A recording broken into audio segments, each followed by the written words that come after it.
Buongiorno, ben trovati a questa seconda giornata di Per una storia dell'anticomunismo, il caso della Spagna.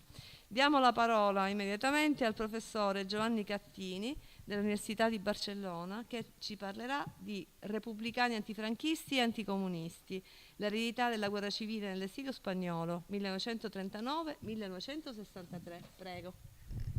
Grazie. Innanzitutto volevo esprimere un sentito ringraziamento all'Istituto Cervantes e all'Istituto Gramsci, specialmente al professor Carlo Verri, per il sostegno accordato all'iniziativa e per la generosa ospitalità. In apertura mi sia consentito ricordare con gratitudine anche alcuni colleghi e compagni di studio e di riflessione che non sono più con noi, in particolare Carmelo Adagio e Claudio Venza, o Olga Glondis, insigne studiosa polacca, prematuramente scomparsa, le cui ricerche rappresentano tutt'oggi un punto di riferimento imprescindibile per la comprensione dell'evoluzione di un settore specifico dell'esilio spagnolo, a cui è dedicato precisamente l'intervento di oggi. In effetti, nel vasto panorama degli studi sull'esilio antifranchista, la questione dell'anticomunismo emerge come un elemento strutturale, inscindibile dalle polemiche e dalle lacerazioni ideologiche che segnarono il pensiero repubblicano nella lunga stagione della diaspora postbellica. Non poteva essere altrimenti. Il peso della sconfitta, unito alle profonde fratture che avevano attraversato il fronte repubblicano, emblematicamente rappresentato tanto dai cosiddetti fatti di maggio del 1937 quanto dal fallito colpo di Stato Casado del 1939, dovevano inevitabilmente alimentare i dibattiti e i contrasti, le incomprensioni all'interno dell'esilio per i 40 anni successivi. Chi vi parla ricorda nitidamente come nel maggio del 1997 ascoltai due testimoni d'eccezione come Victor Alba, militante del PUM, o Abel Paz, militante anarchico, che nell'attività scientifica sull'anniversario dei fatti di maggio del 1937 avevano ancora una visione praticamente inalterata, in cui praticamente i grandi responsabili della sconfitta repubblicana nella guerra erano stati i comunisti per aver spento la rivoluzione del 1936, o dall'altra parte per dire appunto come fossero appunto fossilizzate queste visioni. Posso pure ricordare un'intervista con Giovanni Pesce nello stesso anno del 97, il quale appunto aveva ancora le stesse idee di che la colpa di che la guerra civile era stata persa era appunto per colpa degli anarchici. Quindi, semplificando, possiamo vedere questo, quanto l'eredità di questi dibattiti, di questi duri momenti e di queste interpretazioni è sopravvissuta per anni. In questo quadro appare necessario proporre una visione delle principali componenti nell'intervento che farò stamattina. Praticamente partiamo da queste riflessioni per fare una visione delle 3-4 grandi famiglie politiche dell'esilio repubblicano, centrandoci su una maniera diciamo panoramica, non possiamo essere esaustivi, quindi per praticità ci centreremo sulla riflessione di alcuni di questi intellettuali delle differenti correnti politiche dell'esilio repubblicano. Ci centreremo ovviamente nel repubblicanesimo, che rappresenta l'eredità e la legittimità delle istituzioni repubblicane, e ci fisseremo nella figura di Diego Martínez Barrio.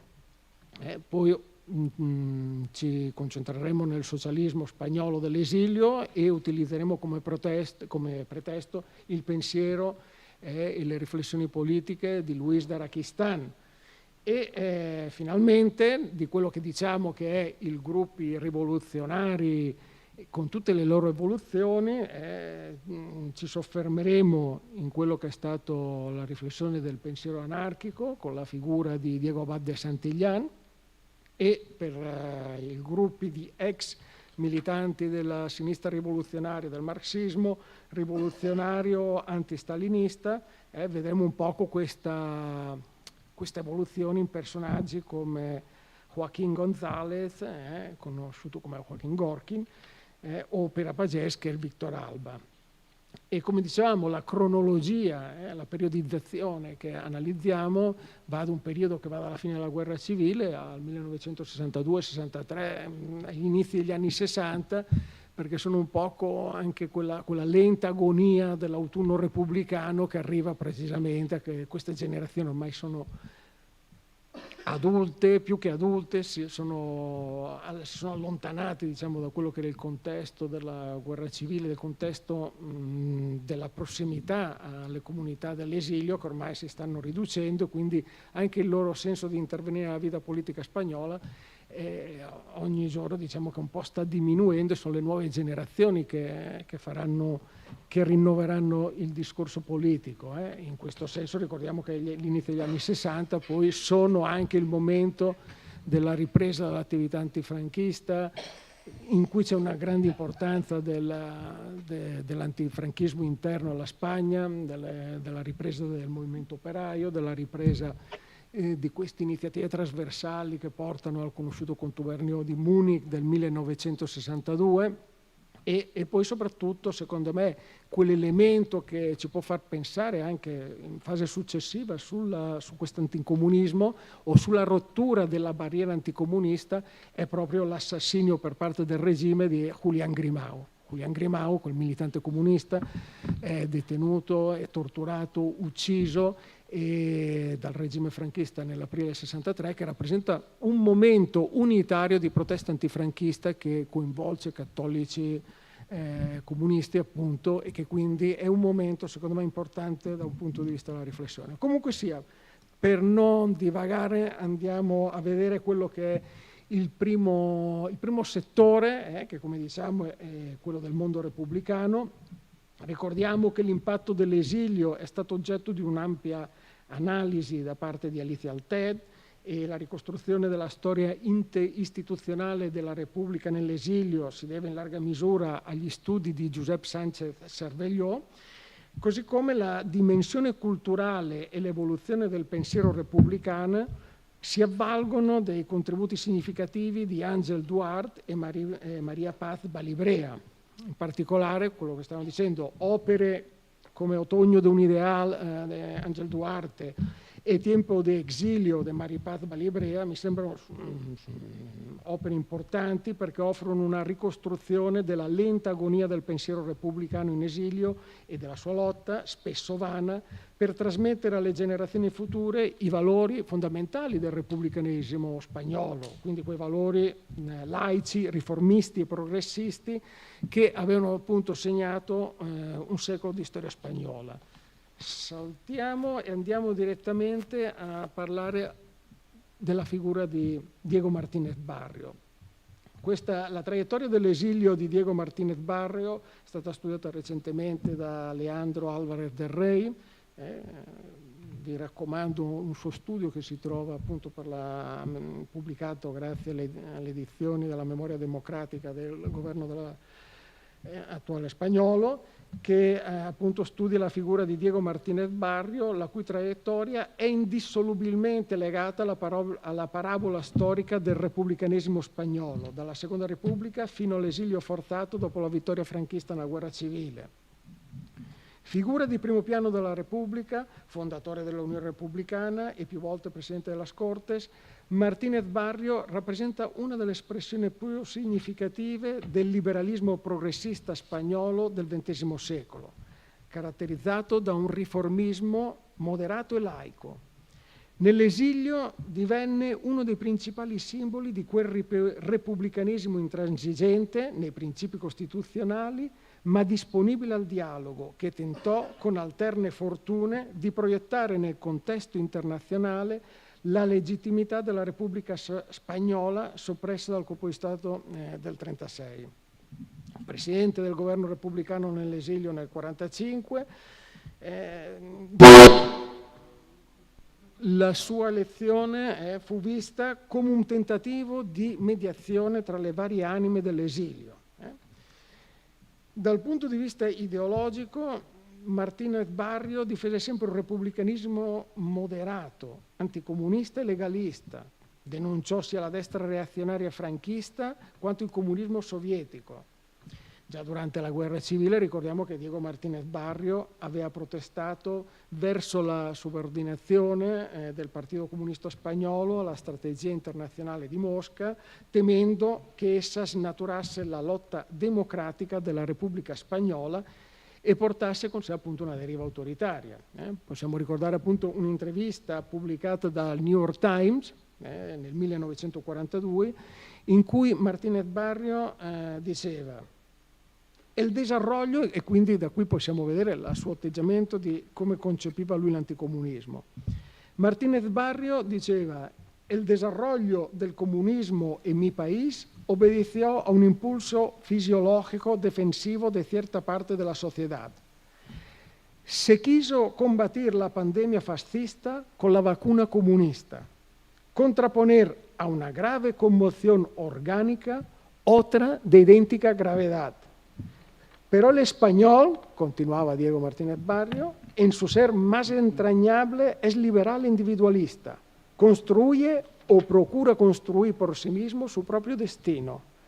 Acepta al Estado como un medio de coordinar la vida social. No lo considera un fin y está tan lejos de la estatolatría como del absolutismo personal. Si la propaganda y organización comunista hicieran mayores conquistas en el mundo, otros pueblos que no España serían los teatros de sus aplicaciones. Y terminaba sentenciando: en la sociedad democrática del mundo futuro, el comunismo se marchitará, perecerá a manos de la cultura y la libertad. Es la ley histórica, en caso semejante y necesidad normal del nuevo ordenamento internazionale. Allora vediamo appunto questa eredità di questo pensiero repubblicano, laico, moderato, se vogliamo anche di quei dibattiti essenzialisti che formeranno parte un poco dell'immaginario politico-culturale dell'esilio spagnolo, che appunto si chiedeva quali fossero le essenze della Spagna, il grande dibattito che poi continuerà con altri autori su cui non entriamo. Potremmo fare un riferimento pure a quello che è il caso catalano, che è abbastanza importante per quello che rappresenta la forza numerica dell'esilio catalano in Francia e delle grandi divisioni che vi sono, però preferisco andare direttamente a trattare il caso del socialismo spagnolo. Nel caso del socialismo spagnolo è molto importante per quello che rappresenta l'eredità del socialismo nella cultura politica, tanto dell'esilio come poi anche dei dibattiti e di come poi è stato ristudiato negli ultimi decenni per la storiografia spagnola.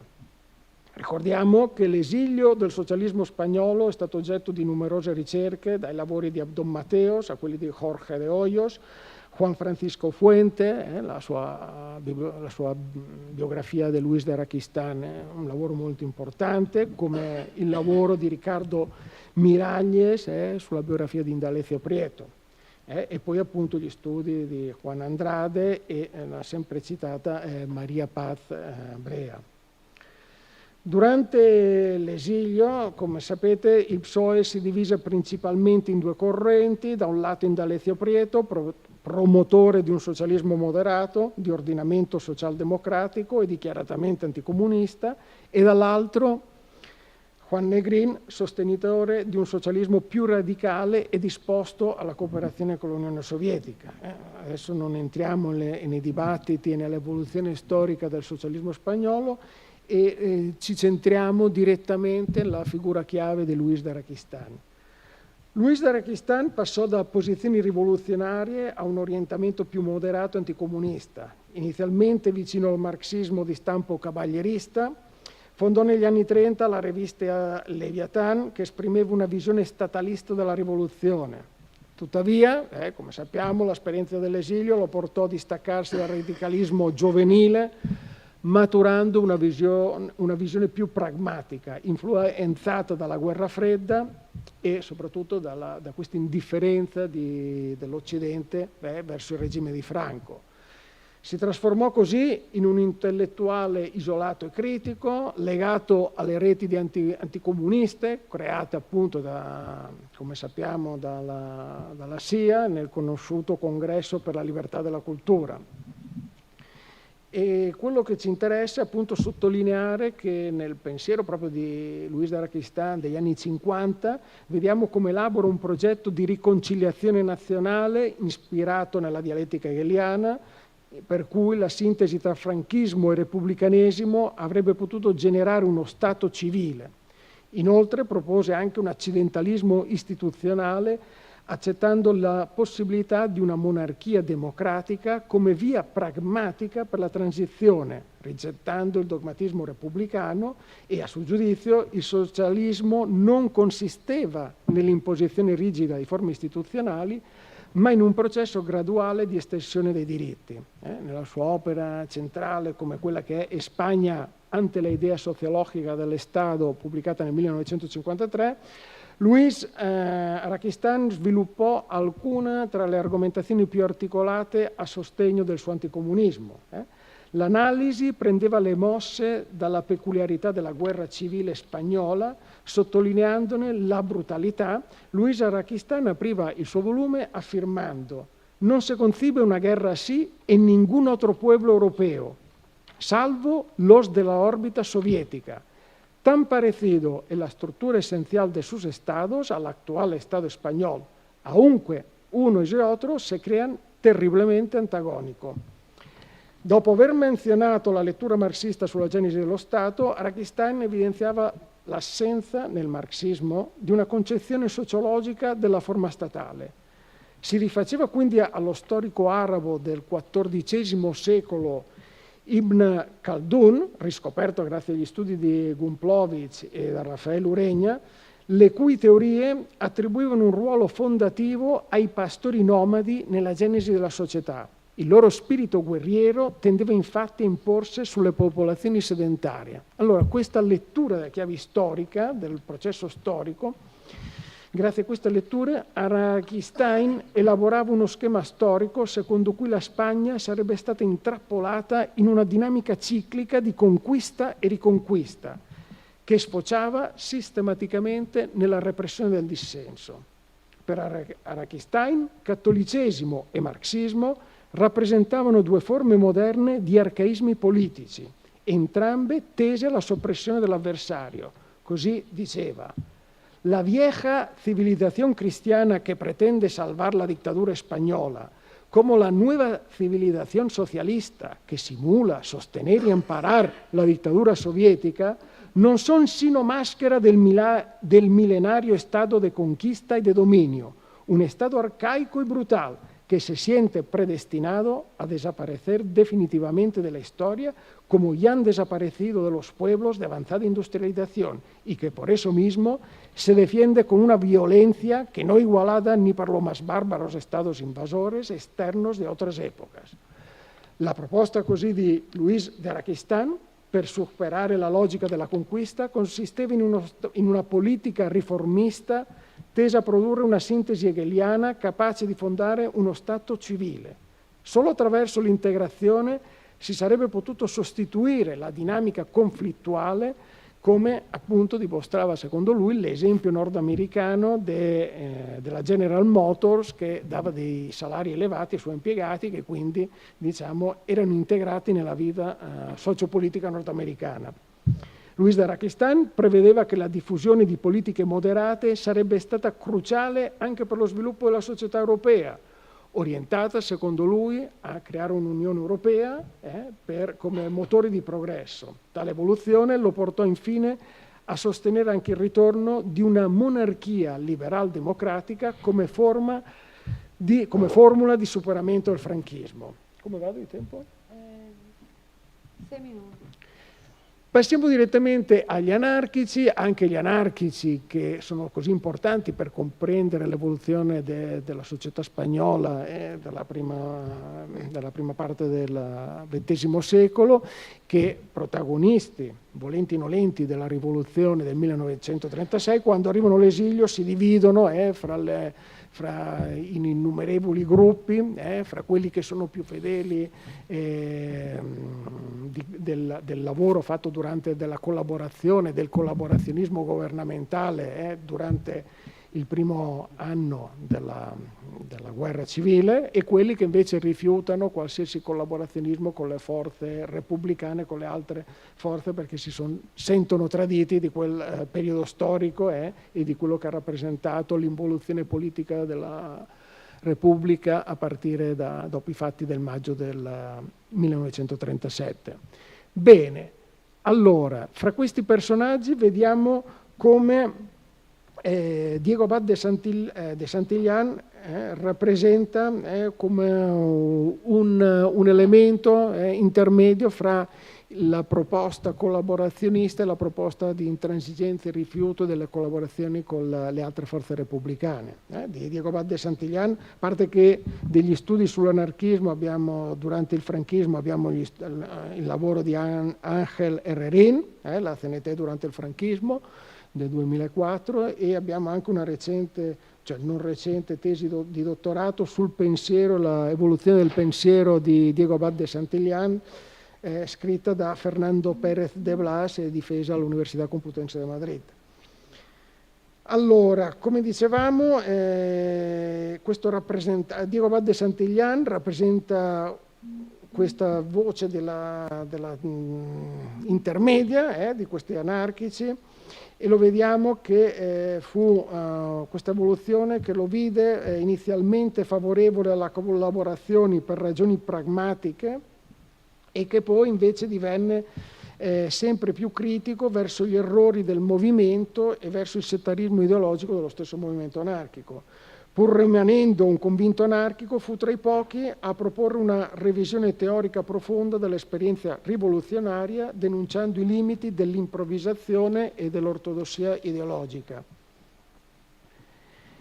Il libro che abbiamo utilizzato per cercare il suo pensiero anticomunista l'abbiamo trovato in quello che è Perché perdimos la guerra, scritto nel 1940, in cui diciamo che studia quelli che sono le ragioni per cui hanno perso la guerra, e una di quelle ragioni è appunto il fatto che il movimento anarchico commise molti errori, fra cui quello di partecipare nel governo sia centrale che sia del governo della Repubblica come nel governo della Generalitat, nel governo catalano, e soprattutto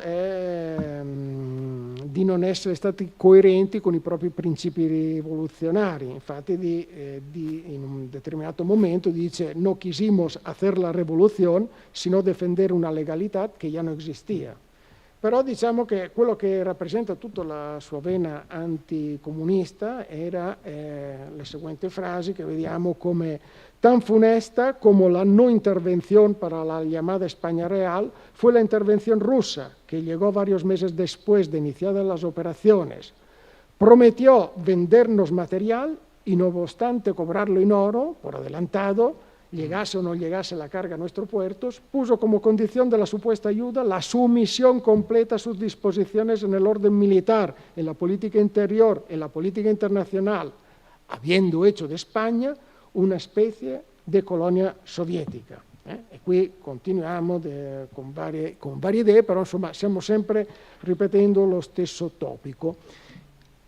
Andiamo direttamente all'azione del PUM, perché sicuramente gli ex pumisti sono stati, facciamo 3 minuti, sono stati fra quelli che più hanno creato un immaginario anticomunista, soprattutto perché ovviamente hanno vissuto sulla propria pelle la repressione dopo i fatti del maggio del 1937, e sono riusciti anche a emigrare poi alla fine di tutto il periodo rivoluzionario grazie all'appoggio dei sindacati nordamericani, che saranno un poco il motore da cui partiranno questo congresso per la pace, il congresso della libertà, che è stato appunto studiato molto bene da Olga Blondis, che stavamo ricordando prima, da Jordi Amat, e ultimamente ricordiamo pure lo studio di Alberto Sabio Alcuten dell'Università di Saragozza, che si è centrato proprio sulla figura di Maurín. Fra le varie opere potremmo ricordare l'opera una delle opere anticomuniste più celebrate, che è quella che praticamente scrive Joaquín Gorkin, che sono le memorie del Campesinos, che sono un elemento dell'anticomunismo perché riesce a scappare dall'Unione Sovietica, quello che era stato un mito della resistenza durante la guerra civile spagnola, che poi diventa appunto il grande nemico di quello che rappresenta lo stalinismo.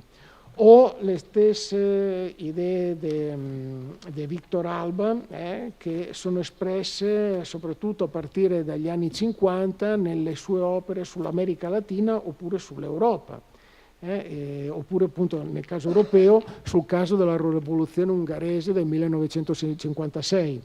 E solo per citarvi alcuni elementi, ricordiamo quella che è il suo pensiero, appunto commentando i fatti ungheresi del 1956 in un libro poco conosciuto pubblicato appunto nel 57, alla fine del 56, in cui diceva appunto che la guerra civile spagnola era il prologo della seconda guerra mondiale y la húngara antesala de un porvenir de lucha libertadores o de una catastrofe universale. Nelle sue condizioni Alba lanciava un appello alle Nazioni Unite affinché esercitassero una funzione coercitiva anche al costo di un prezzo elevato, e auspicava una rinascita del settore intellettuale fin troppo silente di fronte agli abusi sovietici.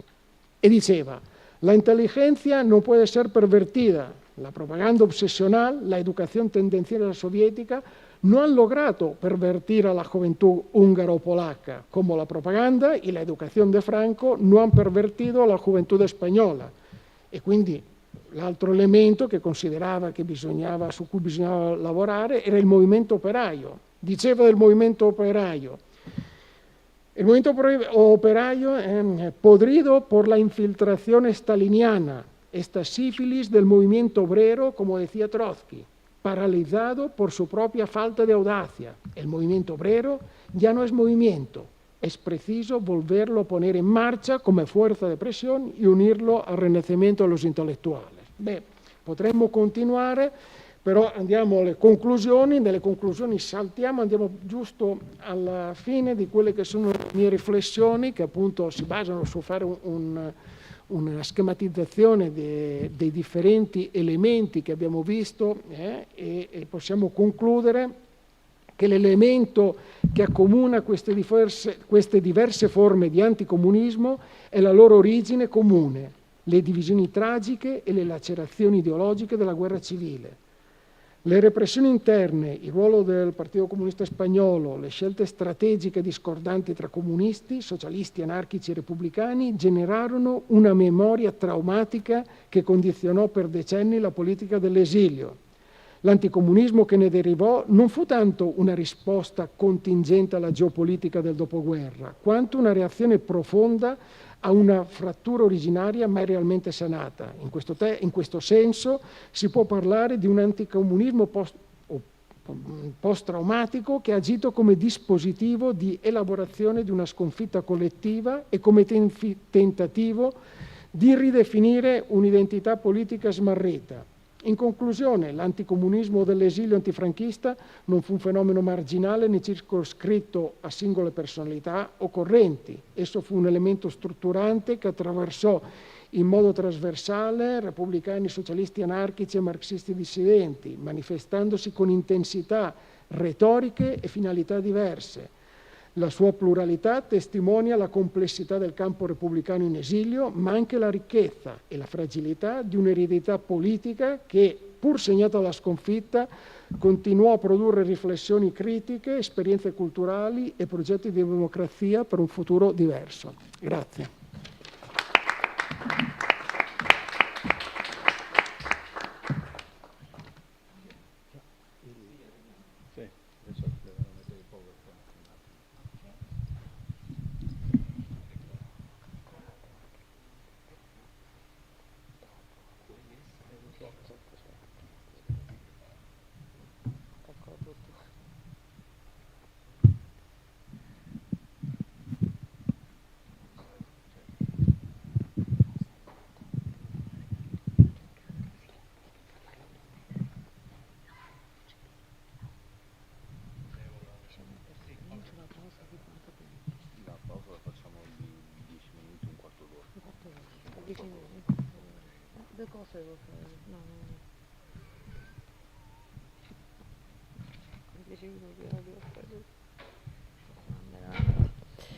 Adesso continuiamo con Jorge Torres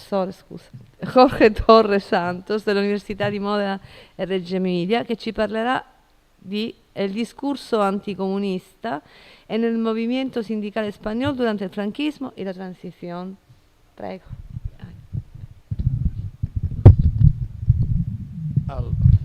Allora, buongiorno. Innanzitutto mi unisco volentieri ai sentiti ringraziamenti alle istituzioni che hanno collaborato per queste bellissime giornate e anche poi in particolare al professor Carlo Berri che ci ha accolto in maniera meravigliosa. Bueno, paso al español. En realidad, lo que voy a hablar ahora, de alguna manera continúa el debate de ayer. Y además me ha parecido muy interesante la intervención precedente, porque yo de alguna manera, aunque no lo había escrito, pero de alguna manera voy a hablar de este trauma y de cómo, en mi opinión, se supera el trauma, por lo menos en el mundo sindical. Esto es la base. No había pensado esto del trauma, pero en realidad me parece eficaz. Por lo tanto, yo aquí lo que voy a presentar es una especie de elementos de discusión. Perdón si soy muy esquemático. Y toda la parte demostrativa, incluida la parte, digamos, demostrativa desde el punto de vista del análisis del discurso lingüístico, lo dejo, digamos, para el texto escrito. Por lo tanto, voy a hacer unos elementos para la discusión y luego tratar de alguna manera de establecer lo que podría ser una periodización de este discurso sindical anticomunista, diciendo un poco cómo cambia, porque claro, durante el franquismo aquí estamos hablando de 50 años prácticamente. En primer lugar, por lo tanto, hay una especie de conjunto de premisas de las cuales la primera absolutamente necesaria, que no siempre se tiene en cuenta en ámbito historiográfico, es la diferencia entre la historia del sindicato y la historia política del sindicato. Por desgracia, a menudo se tiende a pensar solo o hablar como si las organizaciones sindicales fueran una especie de partidos políticos. Bueno, tienen algo de eso, pero tienen mucho más. Son muchísimo más complejas, mucho más complejas. Desde el punto de vista lingüístico integran además un discurso, digamos, contenidos económicos, jurídicos, etcétera, etcétera. Pero son algo más que eso. Y esto de alguna manera se transmite a la forma de actuar.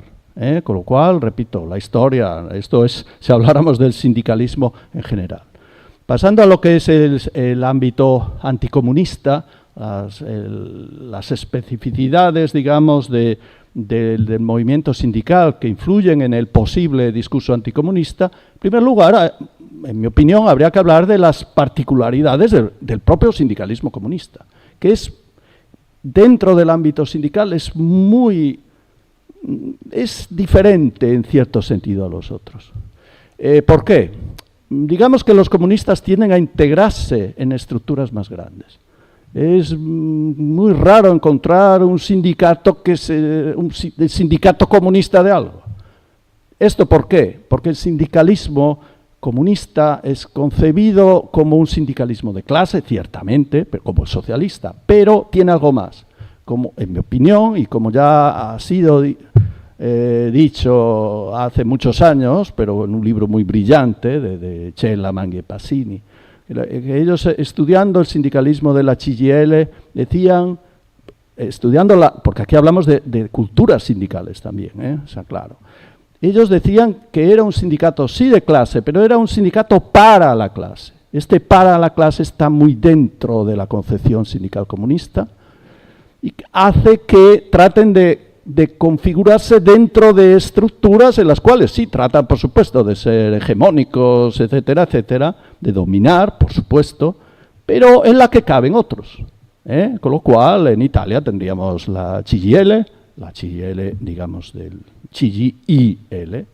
En España tendríamos las comisiones obreras, básicamente. En España, de hecho, no existió prácticamente un sindicalismo comunista como tal, existió la que se llamaba Confederación General del Trabajo Única, que ya ese nombre implica un concepto, que luego desapareció, se integró en la UGT, prácticamente teniendo en cuenta que también digamos, en la fase de reforzamiento del Partido Comunista. Otros elementos particulares del sindicalismo comunista, pues sería también la clásica dificultad de diferenciación entre la línea del partido y la línea del sindicato. No casualmente en Italia se acuñó este término de la cinghia di trasmissione, que es eficaz en parte, pero al cual se ha exagerado un poco, en mi opinión. No, esta cinghia, cierto, podría existir, pero digamos que por lo que veremos ahora, el sindicalismo comunista también es algo más. De hecho, un ejemplo muy claro de este carácter problemático de la cinghia di trasmissione sería en Italia, de hecho, sería pues la famosa intervención de Di Vittorio en el vértice del Partido Comunista Italiano, en el que se habló de los hechos de Hungría, en la cual Di Vittorio, jugándose literalmente la cabeza política, criticó la línea del partido, estableciendo una autonomía de lo que era el sindicato. Pudo resistir porque él era el líder de la CGIL, pero cualquier otro hubiera pagado, y de hecho él pagó algo en cierto sentido esto. Pero esto estableció una casi heroica línea de autonomía del sindicato respecto al partido. ¿Y esto por qué? Pues porque en realidad las transformaciones del mundo del trabajo y de la conflictualidad que se asocian, que se verifican en particular en los años 50, empiezan ya mediados de los años 50, finales, y que después se configuran también en los años 60, implican unas dinámicas que, en mi opinión, van más allá incluso del contexto político. Son dinámicas de conflicto, de formas de representación nuevas, que hace que se manifiesten de la misma manera. Obviamente el contexto italiano y el español son diferentes, pero en el fondo encontramos dinámicas, en cierto modo, paralelas. Son dinámicas, y esta es mi tesis, que en realidad ya había hecho hace años cuando hablaba de la CGIL unitaria, que era muy partítica, donde yo, por lo menos, me había parecido encontrar, sí, dinámicas políticas, que son las más visibles. Pero en realidad el sindicato tiene otras dinámicas, que son, digamos, ligadas al hacer sindical. Son dinámicas de pacto. El sindicato fundamentalmente es un organismo de negociación, con lo cual estas dinámicas de pacto, está claro que antes o después pueden entrar en conflicto con las dinámicas políticas. Y estas dinámicas, que son mucho más pragmáticas, porque el sindicato tiene que representar día a día a los trabajadores. Aquí no hay elecciones, o sí, hay elecciones sindicales, pero tú en el centro de trabajo tienes que representar y negociar. Con lo cual, estas dinámicas son muy relevantes. Luego, por supuesto, existen también elementos específicos del movimiento sindical español en el contexto de la dictadura, de los cuales un poco ya hemos hablado, ya ha sido dicho aquí. Sería este desarrollo diferenciado en el exilio y el interior. Por lo que se refiere al movimiento sindical español, desde luego hay una, no diría anomalía, una variación respecto a la dinámica que en teoría sería, en el sentido de que existen las organizaciones sindicales llamadas históricas, es decir, la UGT, la CNT, el ELA, STV, coexisten con organizaciones nuevas, es decir, con comisiones obreras, nacida en realidad como movimiento sociopolítico, pero ya con significativos elementos sindicales, y la Unión Sindical Obrera, que nace no casualmente en una fase de ascensión de la conflictualidad, en la cual en Italia se ve muy bien, pero también en cierto modo en España, digamos que los trabajadores adquieren mayor poder de negociación, pongámoslo así. Sobre estas bases, repito, perdón si soy esquemático, pero digamos que podríamos ya establecer una primera periodización que de alguna manera refleja un poco la política, pero no completamente. La primera fase sería la del final de la Guerra Civil hasta la segunda mitad de los años 50, que coincide, pues básicamente, uno diría más o menos el primer franquismo, más o menos. Pero, claro, ¿cuál es el problema en el mundo sindical? En el mundo sindical, que está totalmente dividido, ya ha hablado Cattini prima. De hecho, UGT está dividida en cuatro sectores. 4 sectores tratan de reconstruir la UGT, tratando de uno siempre ligado a estas diferencias tremendas, a este trauma de la guerra civil. Incluso más que de la guerra, probablemente más del final de la guerra civil. El verdadero trauma para los republicanos, perder, digamos que de alguna manera ya se daba por supuesto. Una cosa es perder y otra es perder de esa forma, con una guerra dentro de la guerra. Peor no podía haber terminado en este sentido. Y esto llevó a una rotura tremenda entre los socialistas, con uno de estas UGT, la UGT Junta Central, que era más próxima a los comunistas, porque aquí se trataba de cuál era el planteamiento respecto también al pacto hacia los comunistas. Y por lo tanto, digamos, también básicamente el anticomunismo por parte de los que no lo querían.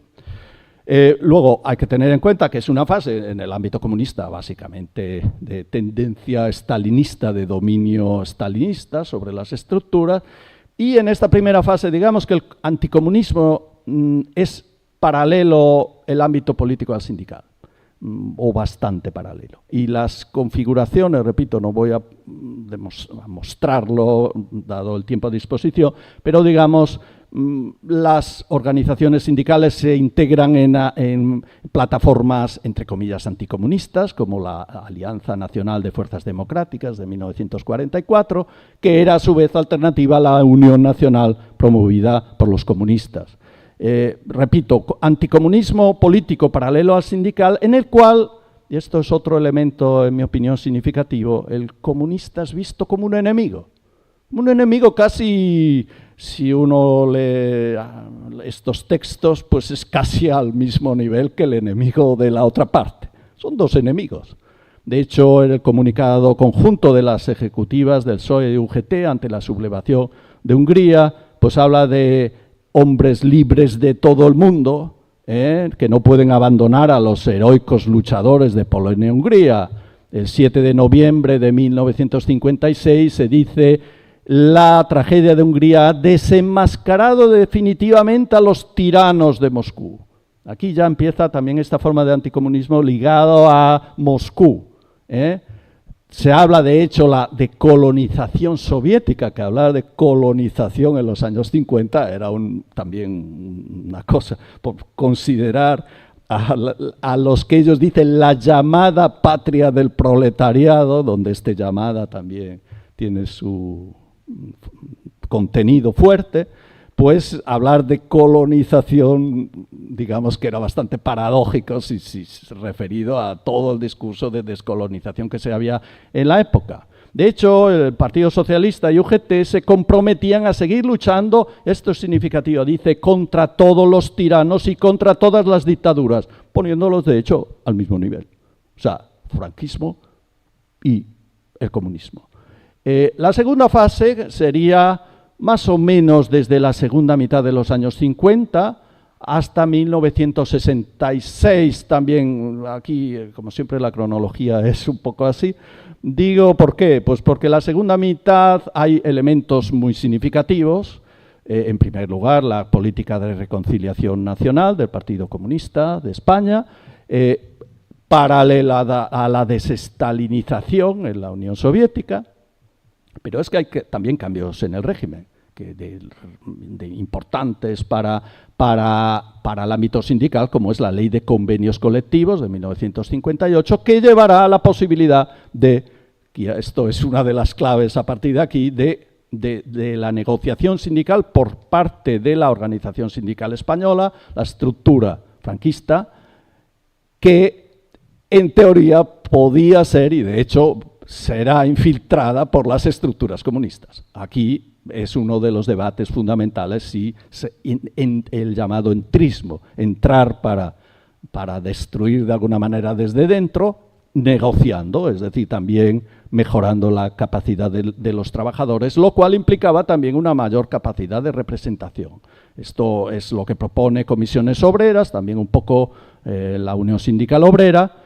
En esta época empiezan ya a aflorar de manera significativa las tensiones entre el interior y el exterior de las organizaciones sindicales históricas. ¿Por qué? Porque hay algunos, en particular del interior, que dicen que en realidad pues este entrismo podría funcionar, ellos están más cerca de la realidad de las fábricas, podría funcionar, entonces ¿por qué no pactar con las fuerzas comunistas creando un frente común? De hecho, se dividen aquí, ahí no voy a entrar por falta de tiempo, hay también algunas divisiones, a la vez nacen plataformas sindicales no comunistas o anticomunistas, como es la Alianza Sindical de España, que también tiene nombre, que se contrapone a la Alianza Sindical Obrera, que no menciona España, que sería una alianza próxima al Partido Comunista, en la cual, digamos, se integran también algunas de las fuerzas del interior que pretendían esta unidad de acción.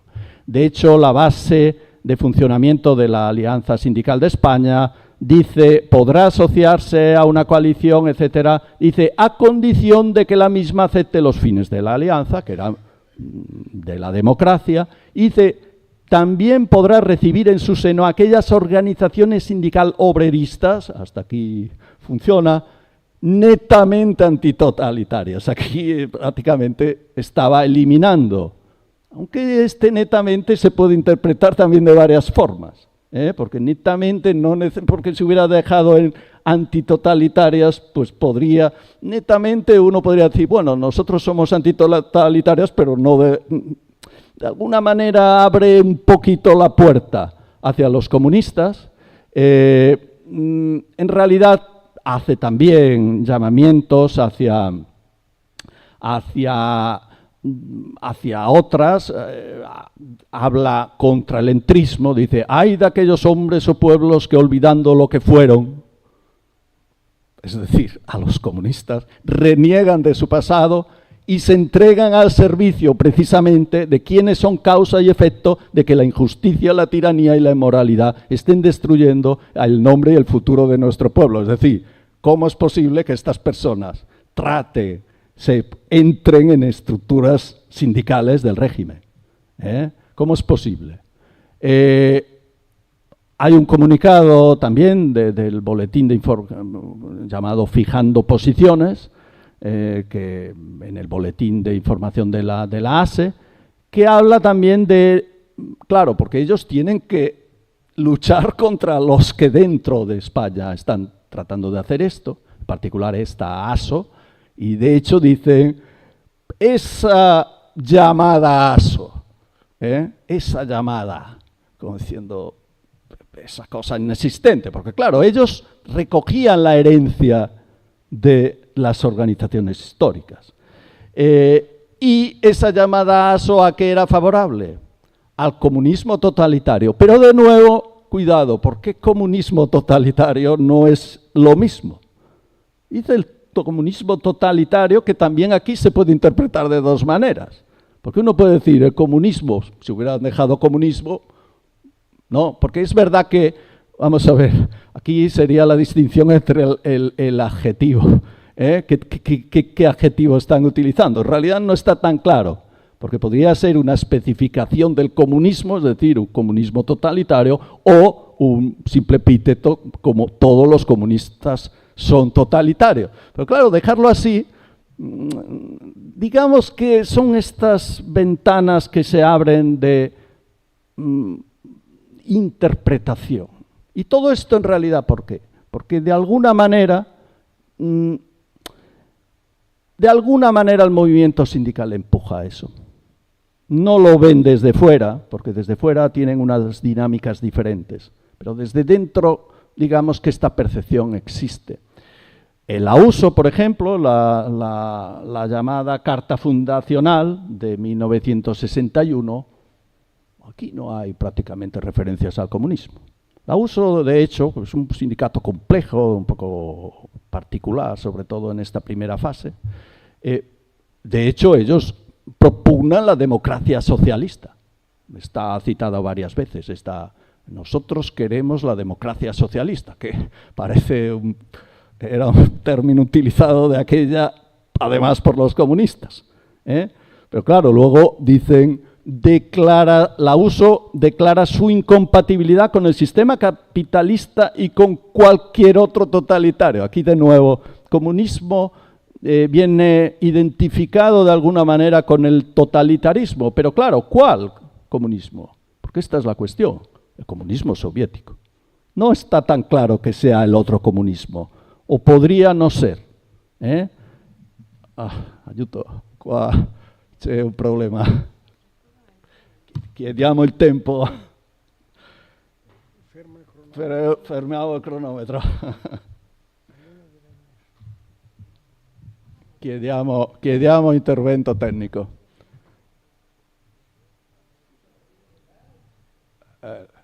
Si è fuso anche lui, va bene.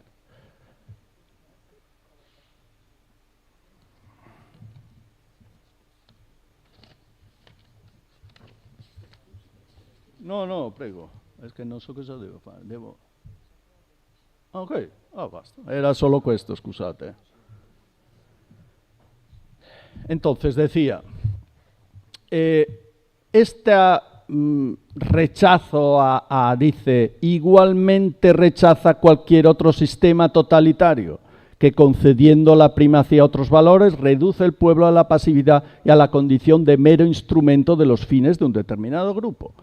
Aquí hay una crítica, de hecho, a lo que sería la manifestación del comunismo, es decir, al llamado socialismo real.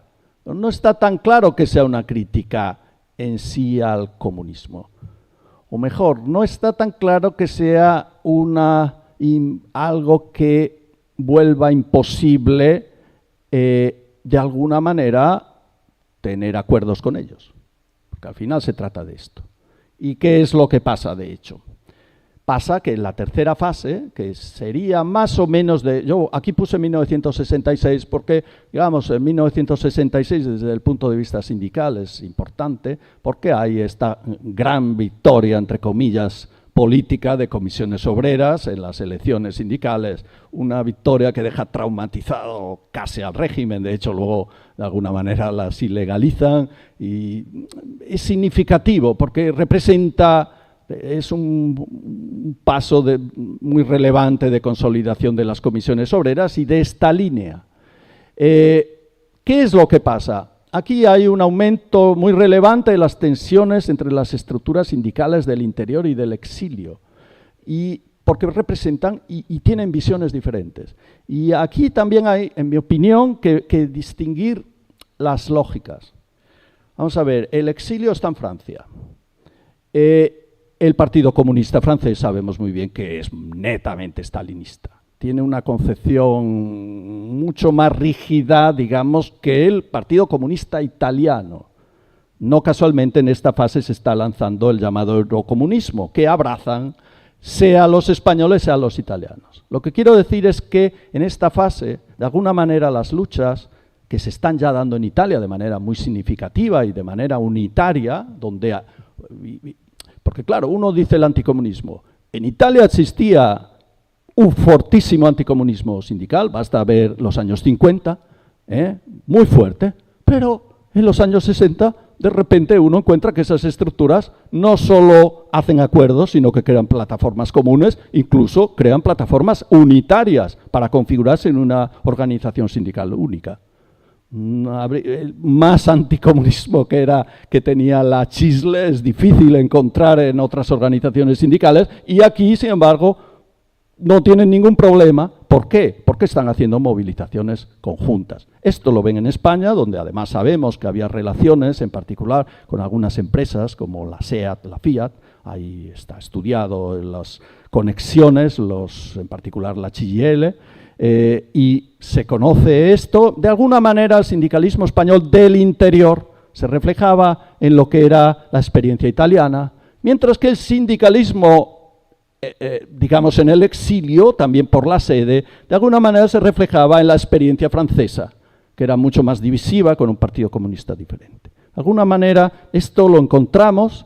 ¿Y qué pasa en España? Pasa que las huelgas no son al nivel italiano, pero digamos que hay formas, movilizaciones muy significativas en Asturias, en la parte industrial del país, digamos, en particular en Asturias, en las minas y siderurgia, en el País Vasco, la famosa, una de las más relevantes del franquismo, la huelga de bandas de 1967.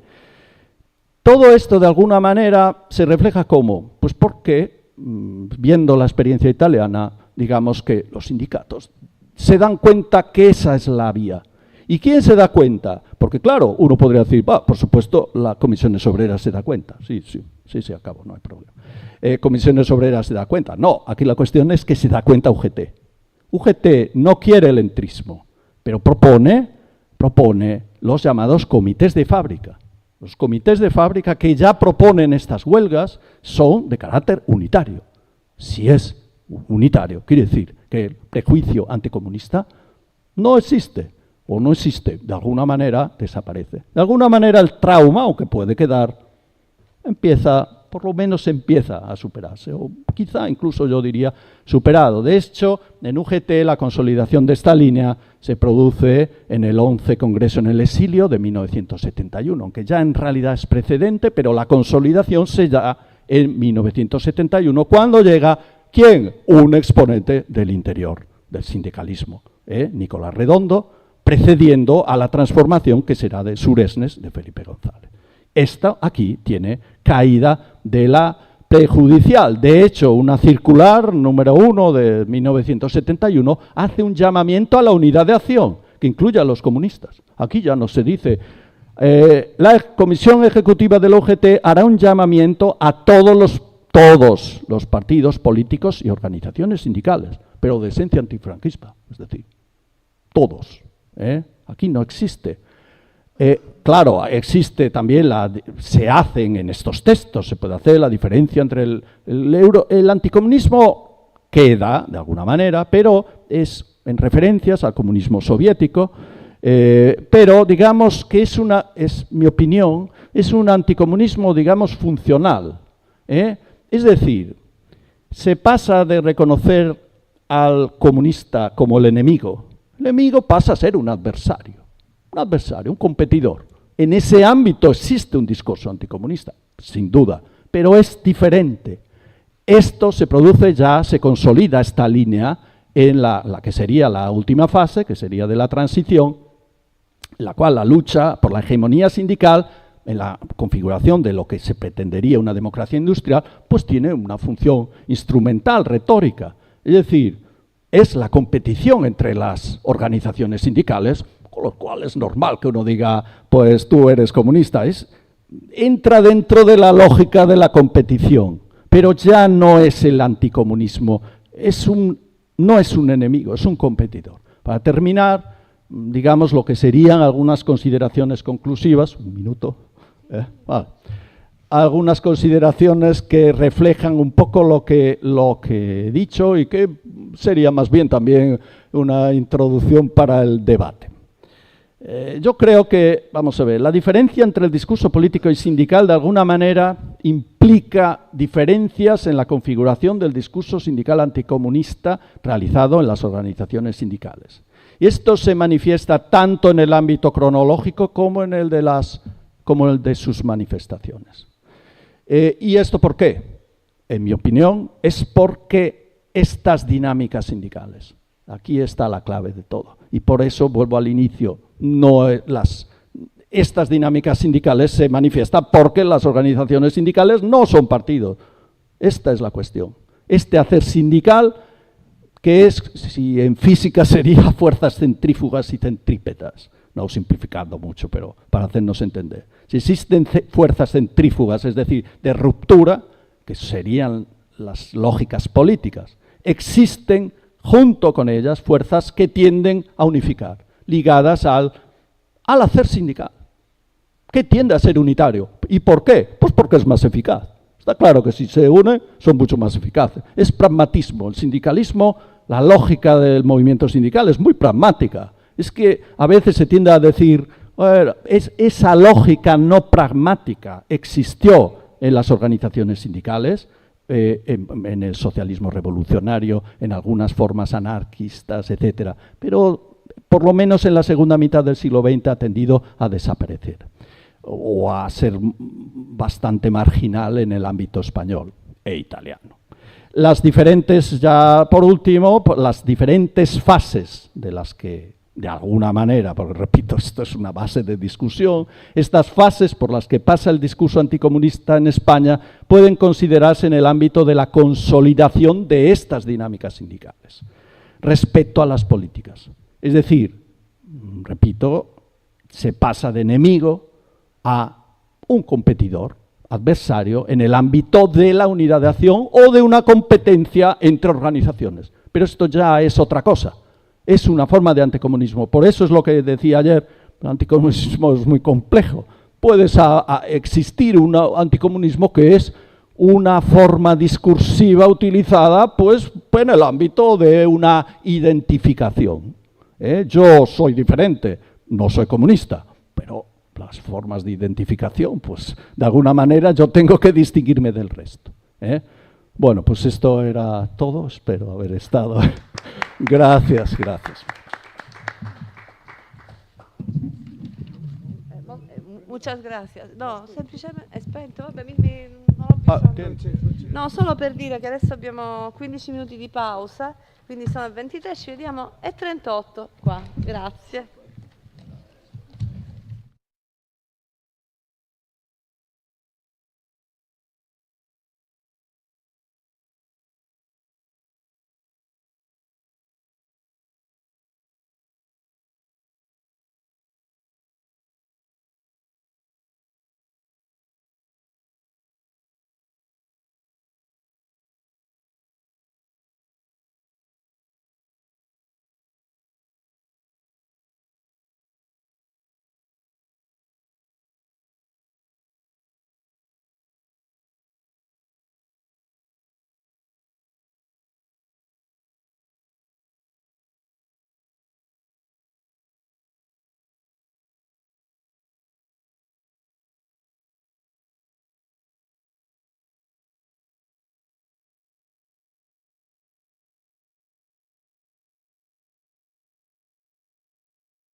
Chiedi a Carlo se ci sono altre bottiglie, penso di sì, anche perché siamo messi male, però. Sì, l'acqua, sì. Allora, possiamo riniziare.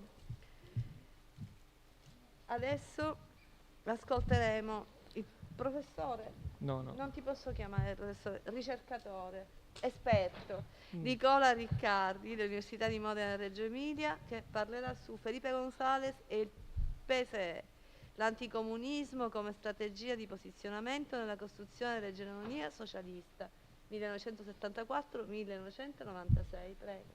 Perfetto, grazie mille, buongiorno a tutte e tutti. Grazie innanzitutto a Carlo e al Dipartimento di Scienze Umanistiche dell'Università di Palermo, all'Istituto Gramsci, all'Istituto Cervantes per l'ospitalità e per aver reso possibile questa 2 giorni. E dunque, come mi sentite bene, vero? Perfetto. Come lo stesso titolo del mio intervento suggerisce, in questi 20 minuti intendo guardare all'anticomunismo espresso da attori politici che per storia, biografia, posizionamento appartengono al campo largo della sinistra, allo stesso campo largo della sinistra. In particolare nel caso della Spagna tra il 1974 e il 1996, la mia tesi è che González abbia utilizzato l'anticomunismo non solo per marcare una distanza ideologica dal modello sovietico, ma per costruire un'identità socialista alternativa e moderna, legittimata internazionalmente e capace soprattutto di raccogliere il consenso di ampi settori moderati della società spagnola. Nell'ambito di questo più largo dibattito, quindi, l'obiettivo è quello di proporre un allargamento della perimetrazione teorica del significante anticomunismo per includere forme e discorsi prodotti all'interno appunto dello stesso campo progressista. Le domande a cui cercherò di dare una risposta è: innanzitutto, esiste un anticomunismo dei socialisti? Se sì, che caratteristiche ha, che funzioni svolge e soprattutto a che cronologia guardiamo, in che periodi si produce. E ovviamente per poter avviare questa riflessione non si può certamente trascurare quello che è il contesto internazionale. Gli anni '80 del secolo scorso vedono in Europa la nascita di un confronto serrato tra i partiti socialdemocratici e i partiti comunisti. I rapporti tra queste due forze sono caratterizzati da tensioni ideologiche, strategiche, dovute a segnali di crisi del comunismo sovietico, ma anche alla più banale competizione elettorale.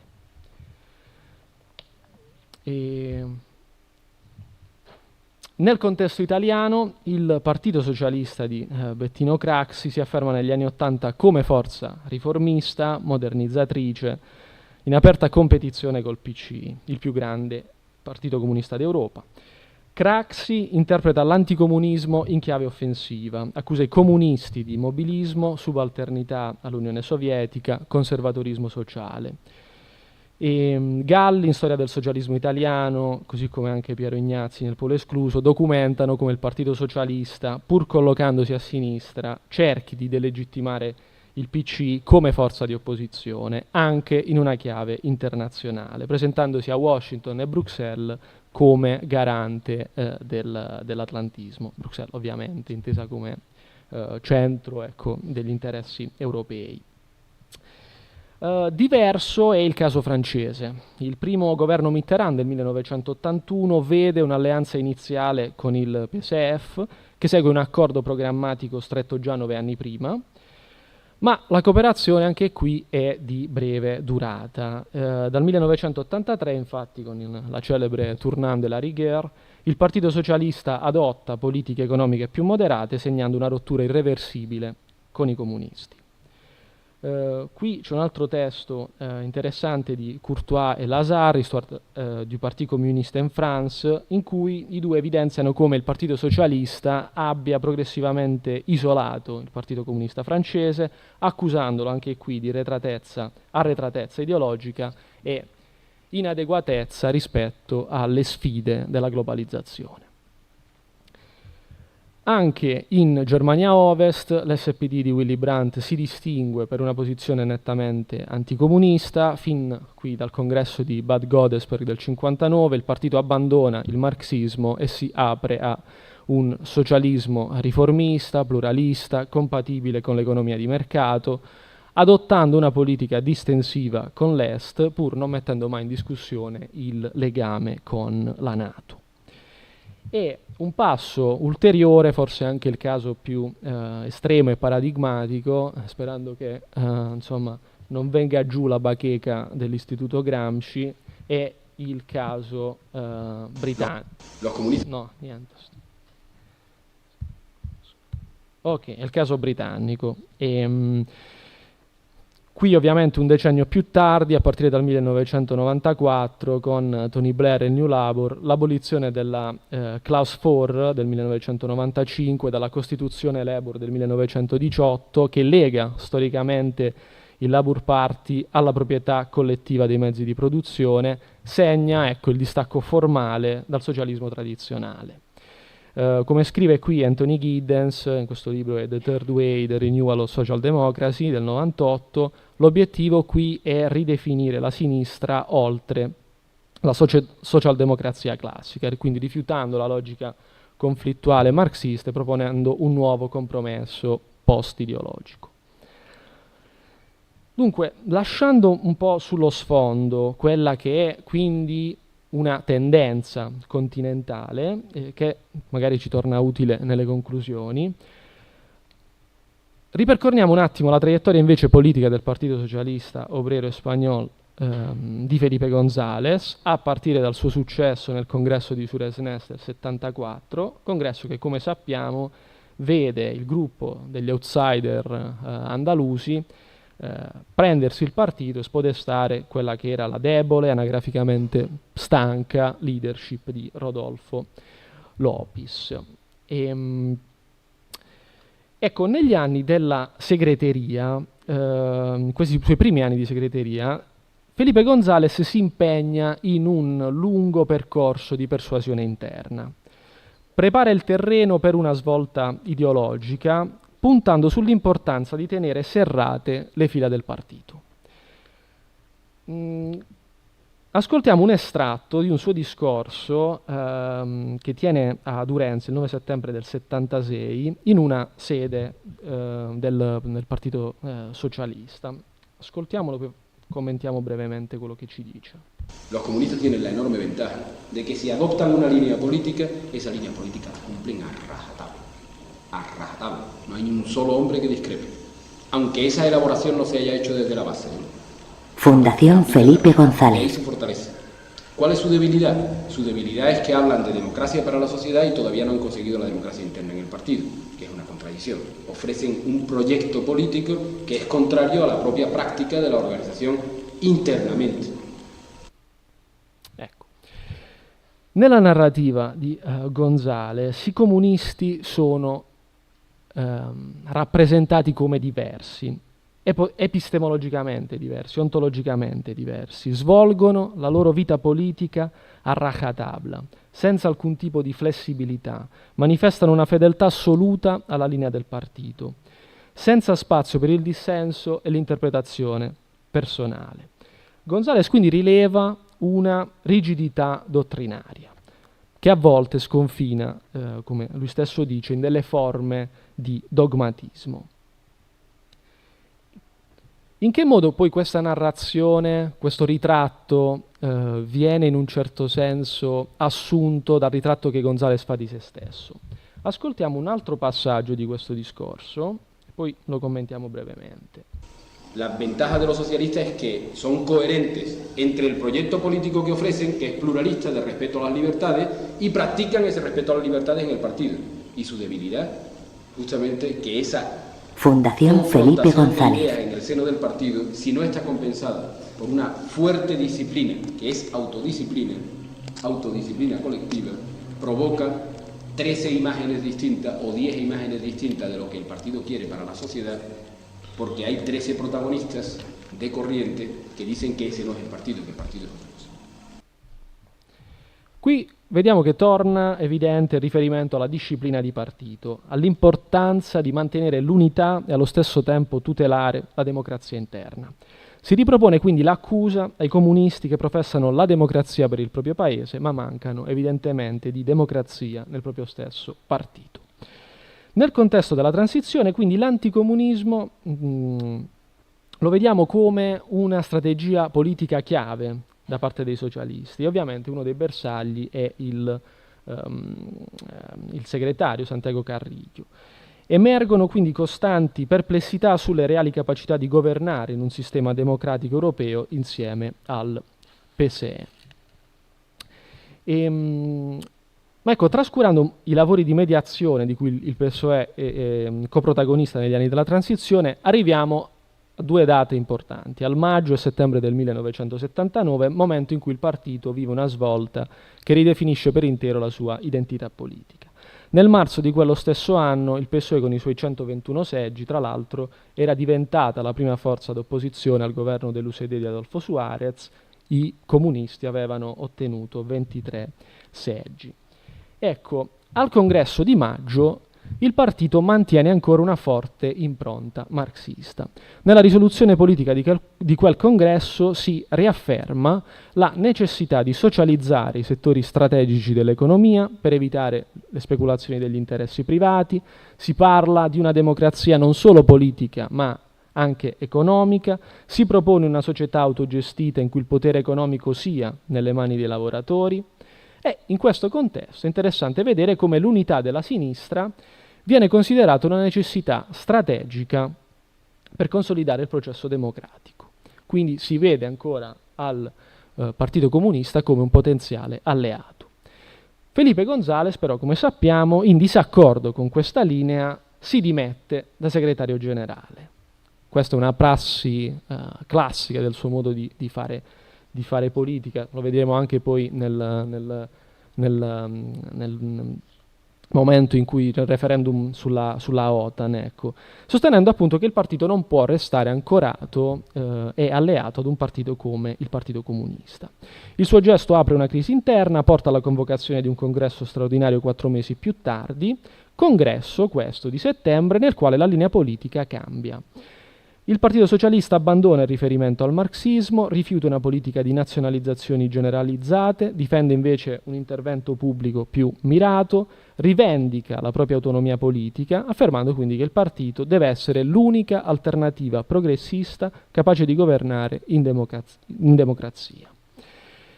Questo momento segna la nascita quindi di un socialismo nuovo, riformista, occidentale, che qui già si inizia ad aprire all'alleanza e al rimanere quindi nella OTAN, nella NATO, e a partire da questo discorso González prepara poi la campagna elettorale dell'82. Questa svolta non resta confinata ovviamente al dibattito interno al Partito Socialista, ma trova un'immediata proiezione internazionale nel novembre del 1980, quando Madrid ospita la 15ª riunione dell'Internazionale Socialista e Felipe González, con la sua relazione di 24 pagine, ne apre i lavori. González quindi sostanzialmente attraverso questo incontro consolida la propria immagine di un socialismo post-marxista, pluralista, antitotalitario, al passo in un certo senso con i tempi. In quei giorni El País scrive che quando la pratica desmiente la teoria es esta la que debe ser modificada. Los socialistas mantienen vinculaciones con sus tradiciones ideológicas, pero es la lealtad a una ética y a una manera de ser lo que mejor puede asegurar la continuidad de sus señas de identidad. È interessante vedere qui come la redazione del quotidiano più vicino al Partito Socialista sottolinei come il socialismo democratico di González in realtà sia interessante da guardare nella prospettiva in cui si propone come flessibile davanti ad una realtà altrettanto cangiante. E, quindi insomma un'etica di fondo che rinuncia ad alcune rigidità dottrinarie. Tuttavia, ecco, non tutti nell'area della sinistra moderata, soprattutto nelle file di chi scrive sul País, sono d'accordo con questo appoggio. Infatti, qualche giorno più tardi, Francisco Umbral mette in luce le ambiguità e la fragilità della nuova figura di González, definendolo el Amleto dubitativo del socialismo europeo, principe eredero della nada, ossia del todo. Una formula qui ambivalente, che riflette al tempo stesso la fascinazione per il suo ruolo centrale e il sospetto che la sua leadership sia costruita più sul vuoto ideologico che su un progetto definito.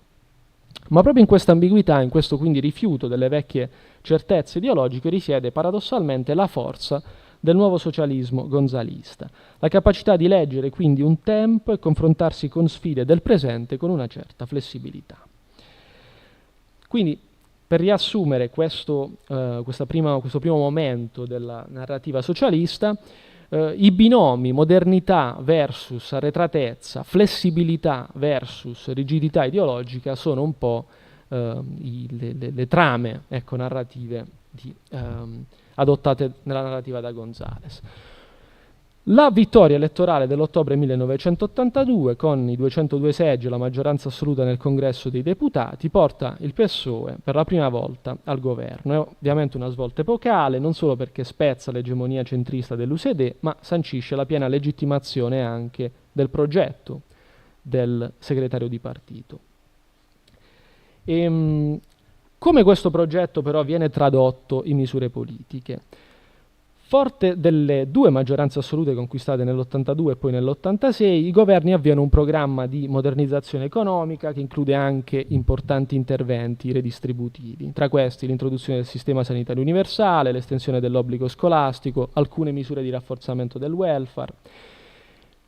Parallelamente però l'esecutivo adotta anche misure che potremmo considerare ispirate alla cosiddetta trickle-down economics, ovvero la teoria promossa da Hayek e Friedman, applicata negli Stati Uniti sotto Reagan, secondo cui appunto i benefici della crescita economica, di cui González parla continuamente, cioè la metafora della torta che deve crescere per poterla poi redistribuire, diventa un po' una dei suoi principali elementi narrativi. In questa logica il governo impone un contenimento salariale, taglia la spesa pubblica, una decisa flessibilizzazione del mercato del lavoro e l'obiettivo quindi di questa prima fase di governo è stabilizzare l'economia, attrarre gli investimenti, ridurre la disoccupazione, gestire l'inflazione che nell'82 è al 10%. E arriviamo così alla riforma del 1984 che introduce i cosiddetti contratti basura, espressione appunto che nasce con la riforma parziale dello Statuto dei lavoratori che incentiva e generalizza il lavoro temporaneo, eliminando le cause della contrattazione, introducendo fino a 14 tipologie di contratti a termine. Secondo il presidente appunto del governo, los empleos temporales de hoy serán los fijos de mañana, ma la realtà, come sappiamo, si dimostrerà un po' più ostinata, con un tasso di lavoro temporaneo che passa dal 12% nel 1985 al 23,3% nel 1988, in una dinamica che avrebbe poi continuato a crescere negli anni a seguire. Tutto questo accompagnato da una spesa sociale pubblica inferiore di 8 punti rispetto alla media della Comunità Economica Europea. Parallelamente la riconversione industriale smantella ampie porzioni del tessuto produttivo, generando circa 2,5 milioni di disoccupati. Il prodotto interno lordo cresce del 5,8% e nel 1988 i profitti aziendali si moltiplicano per 4.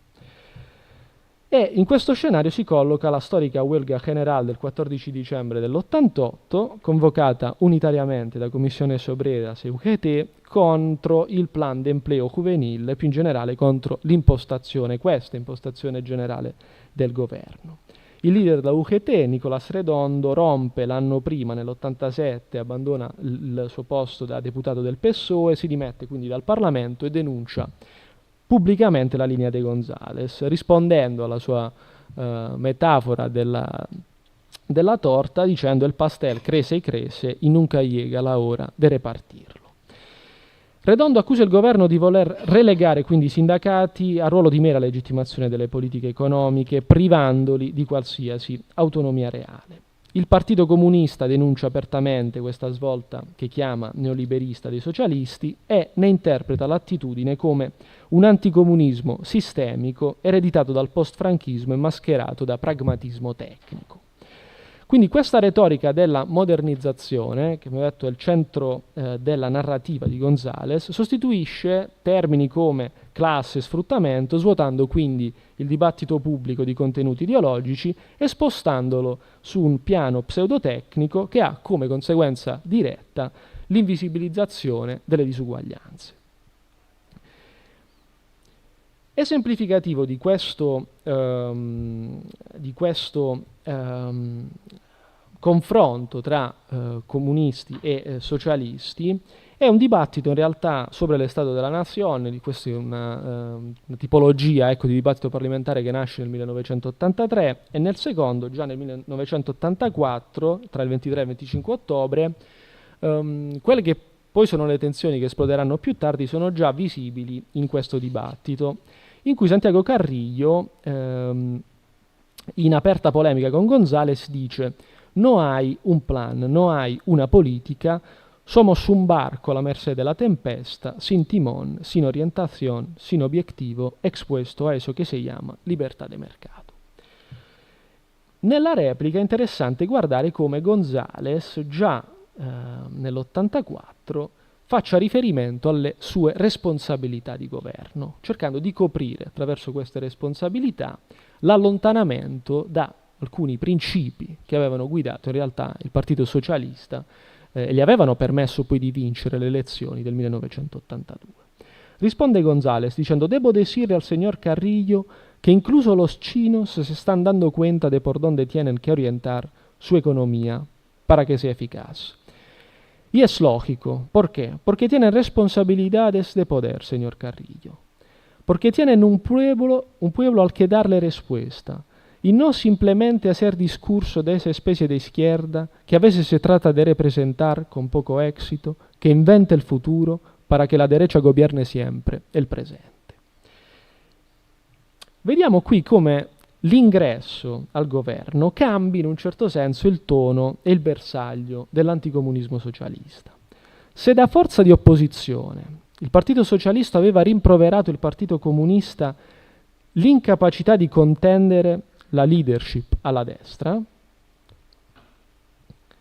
e anche in un certo senso il peso di un bagaglio ideologico inadeguato alla modernità, ora il Partito Comunista viene accusato di essere eccessivamente severo nel giudicare l'azione di governo socialista. González quindi difende la propria linea politica con una retorica nuova, basata sulla complessità del governare e sulla necessità di mediare tra aspettative e realtà, tra principi, vincoli internazionali, tra riformismo e sostenibilità. Questa nuova fase quindi si gioca nuovamente attorno a quest'idea di modernizzazione, modernizzare la Spagna, farla entrare nella comunità economica europea, renderla competitiva nel nuovo contesto globale. Perfetto.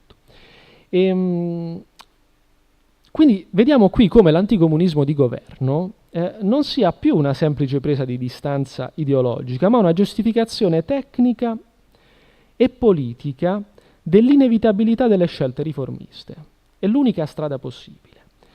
E l'effetto perlocutorio di questa narrazione è la normalizzazione di politiche economiche neoliberali e la delegittimazione del PSE come forza d'opposizione e concorrenza nel campo della sinistra.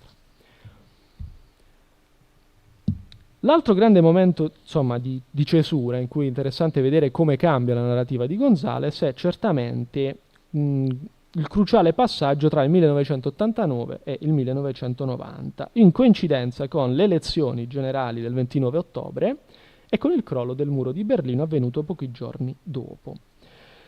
Il Partito Socialista, guidato da González, ottiene nuovamente la maggioranza relativa con il 39,6% dei voti, 175 seggi, risultando qui primo partito ma perdendo terreno rispetto alle elezioni precedenti.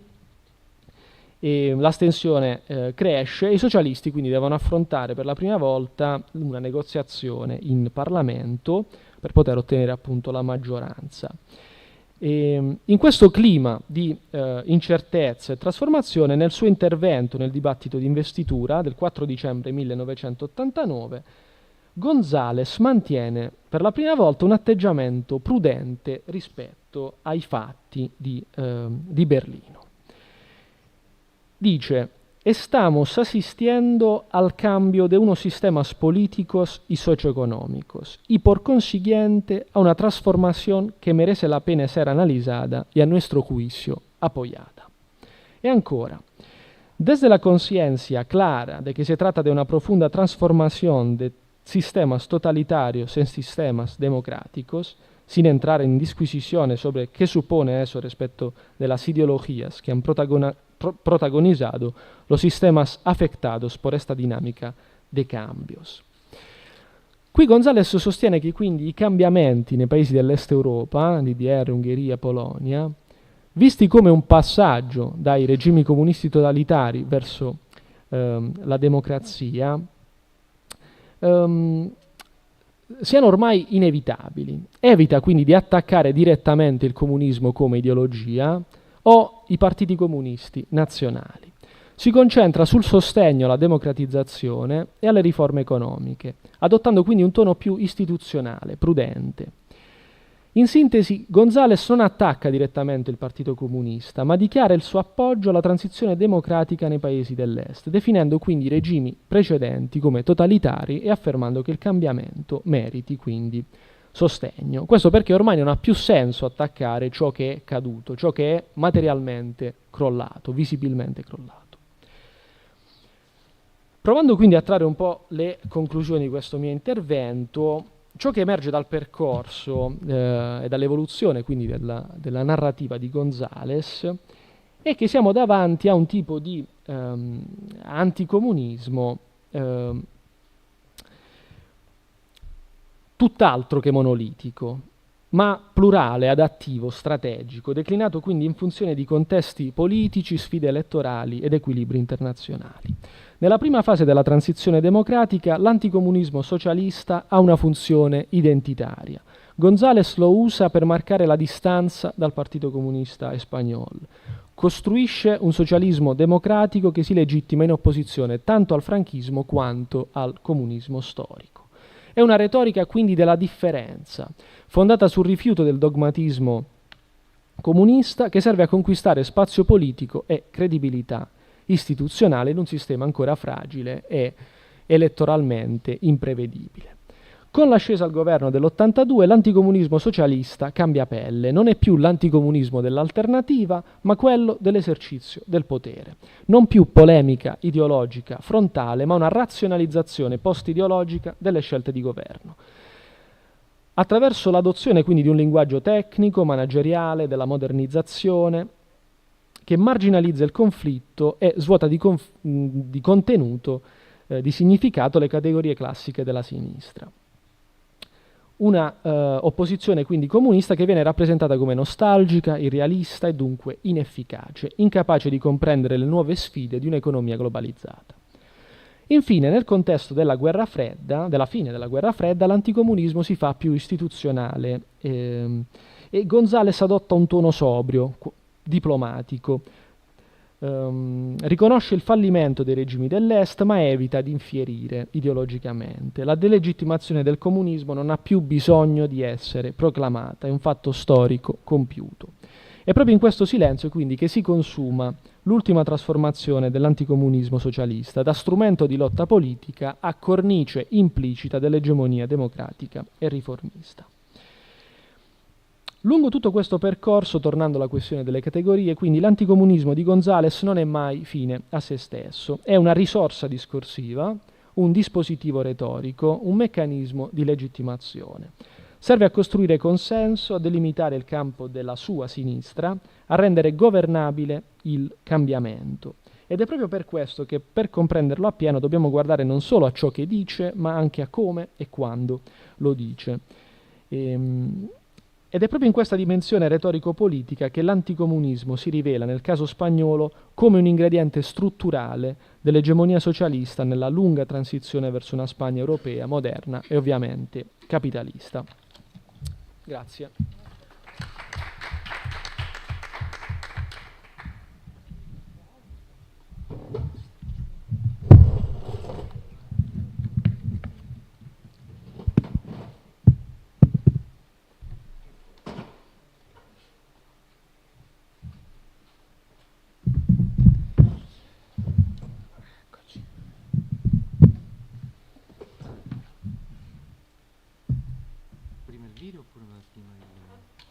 Sì, cominciamo con il video, che sennò la gente si sta addormentando. Ricominciare con il video di questo evento? Sì, no, certo, prima... Allora adesso Sì, faccio io, poi lo metto in grande. ascolteremo Steven Forti dell'Università Autonoma di Barcellona, che parlerà di comunismo versus libertà, sto leggendo in spagnolo, aggiornamento del discorso anticomunista novecentesco in Vox e nel PP. Prego. Innanzitutto buongiorno, grazie per la presentazione, grazie al Gramsci per accoglierci e grazie a Carlo Verri per tutto il lavoro che ha fatto. L'abbiamo ripetuto tutti, ma credo che sia più che doveroso. E siccome sono l'ultimo a parlare, siete un po' stanchi, è venerdì, cominciamo con qualcosa che vi svegli un po' e quindi vediamo questo video breve, dura meno di 2 minuti in realtà, di Vox dell'ottobre del 21, quando Vox organizzò il primo, pochi giorni dopo, era per lanciare il meeting Viva Spagna, che si sarebbe tenuto a Madrid, in concomitanza con la pubblicazione di un testo che ancora oggi il testo, diciamo, programmatico più importante di Vox, che poi troviamo in realtà nei programmi elettorali, che sono in genere un copia e incolla di quello che si racconta nell'agenda, l'agenda in Spagna. Somos la izquierda y todos sabemos lo que eso significa.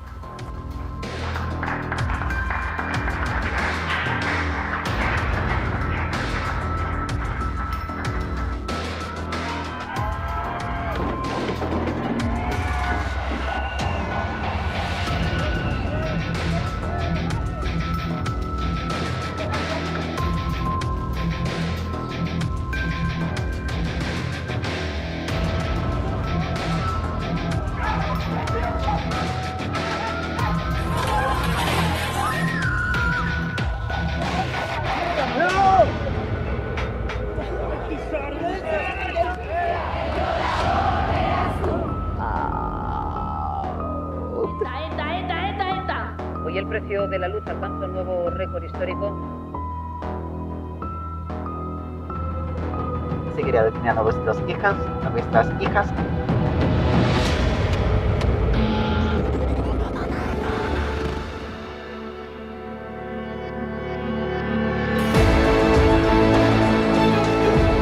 España es una patria de gente emprendedora, de gente trabajadora y de gente productora. Los trabajadores de España quieren un gobierno patriota, que se preocupe por el bien común y que dé prioridad a nuestros productos, a nuestras empresas y a nuestros trabajadores. Quieren un gobierno que trabaje para los trabajadores de España, que sea leal con nuestro pueblo y que reconozca a los españoles como los únicos amos de su soberanía.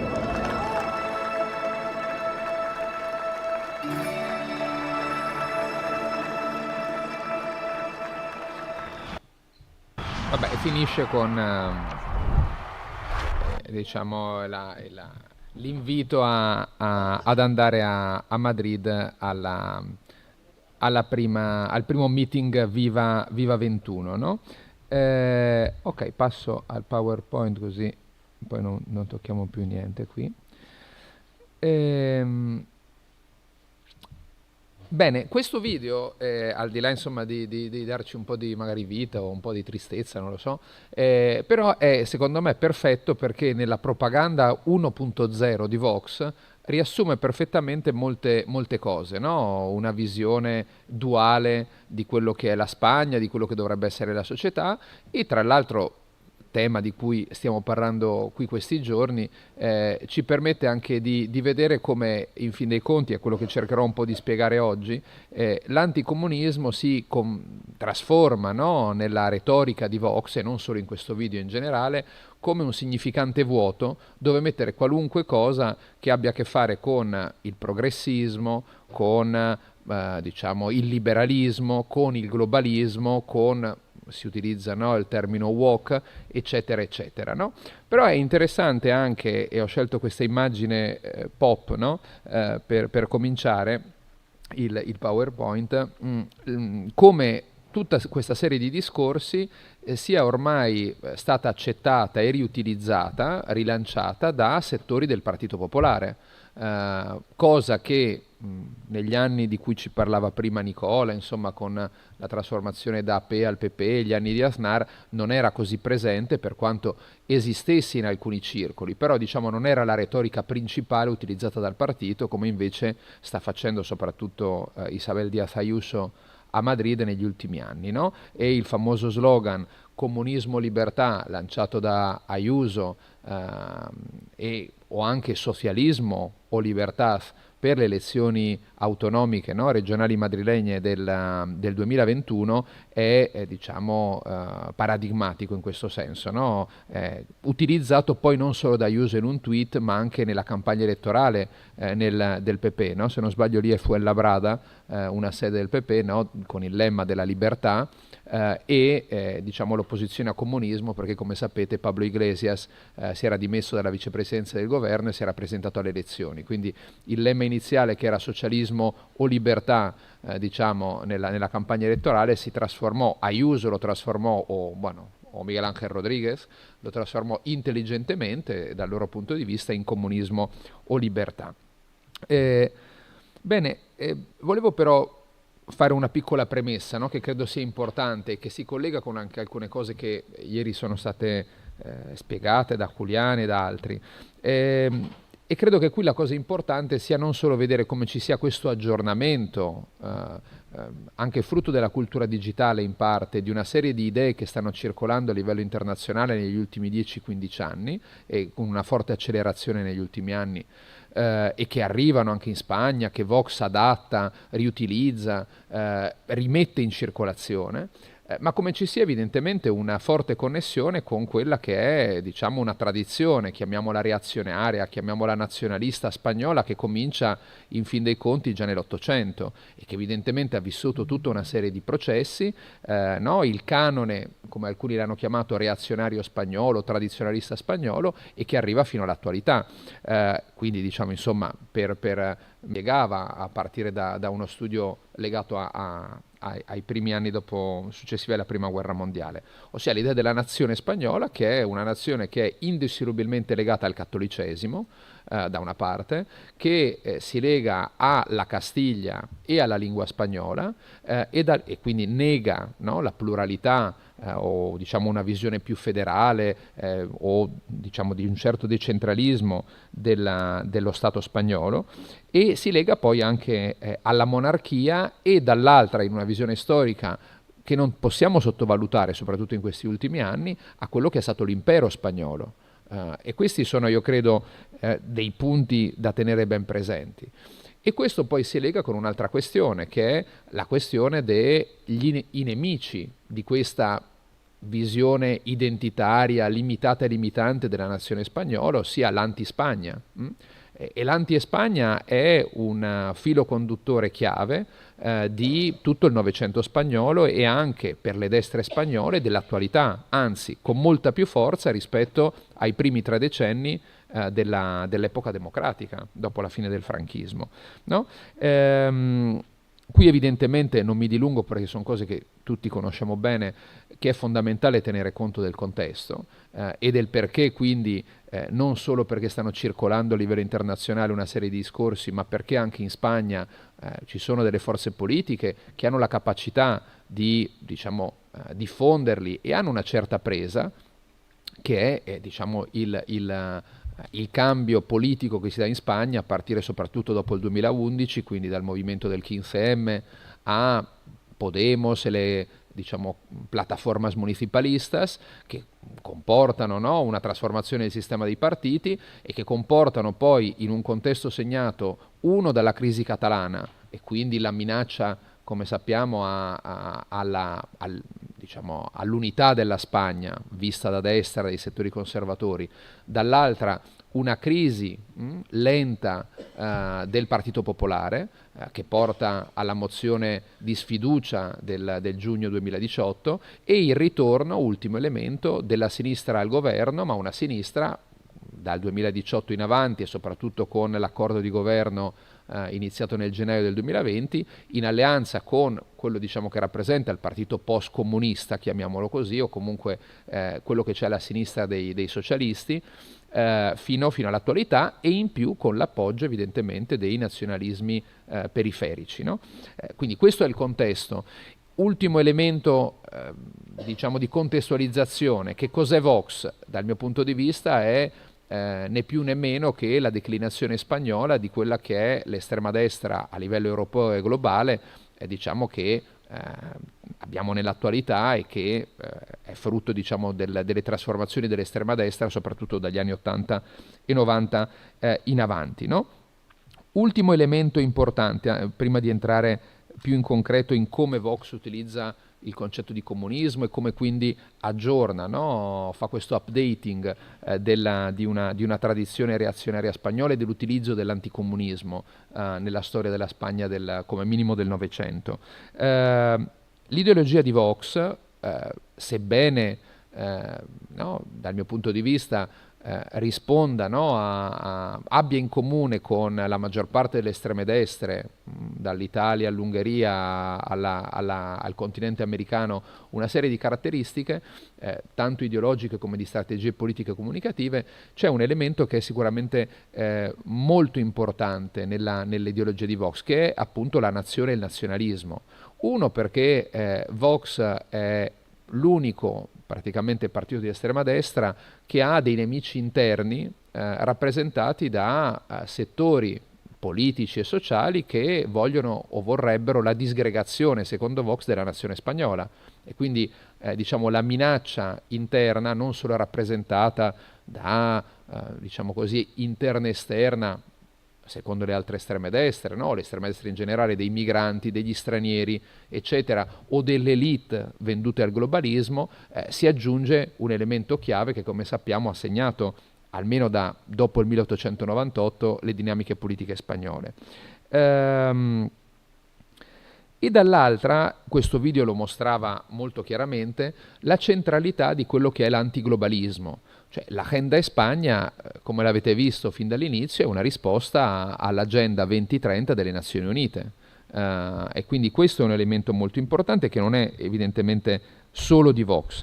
Io credo che sia un elemento fondamentale e credo che le politiche che sta portando avanti Trump negli ultimi mesi dopo il ritorno alla Casa Bianca lo mostrano chiaramente: l'antiglobalismo, la critica all'ordine internazionale liberale post 1945. Bene, allora, se l'anticomunismo dal mio punto di vista, e utilizzando un po' una cosa che si è utilizzata troppo negli ultimi anni, però è il concetto di empty signifier, no? Di significanti vuoti di Ernesto Laclau, per Vox viene ad essere molte cose. Che cos'è quindi l'anticomunismo e come si parla del comunismo? Allora, da una parte c'è un evergreen che non muore mai, la condanna del comunismo, di ciò che è stato nel passato e diciamo della memoria che c'è del comunismo e come viene anche utilizzato dalle istituzioni pubbliche, in questo caso da il governo di Pedro Sánchez negli ultimi anni, no? Quindi da una parte, qui vedete alcune frasi, alcuni riferimenti concreti, no, degli ultimi anni.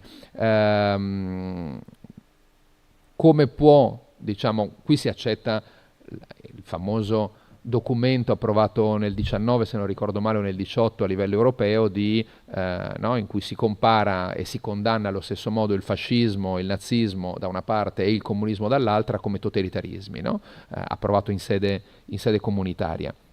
E quindi come potrebbe un governo comunista, un governo dove i comunisti sono al governo, secondo Vox, quello spagnolo di Pedro Sánchez, diciamo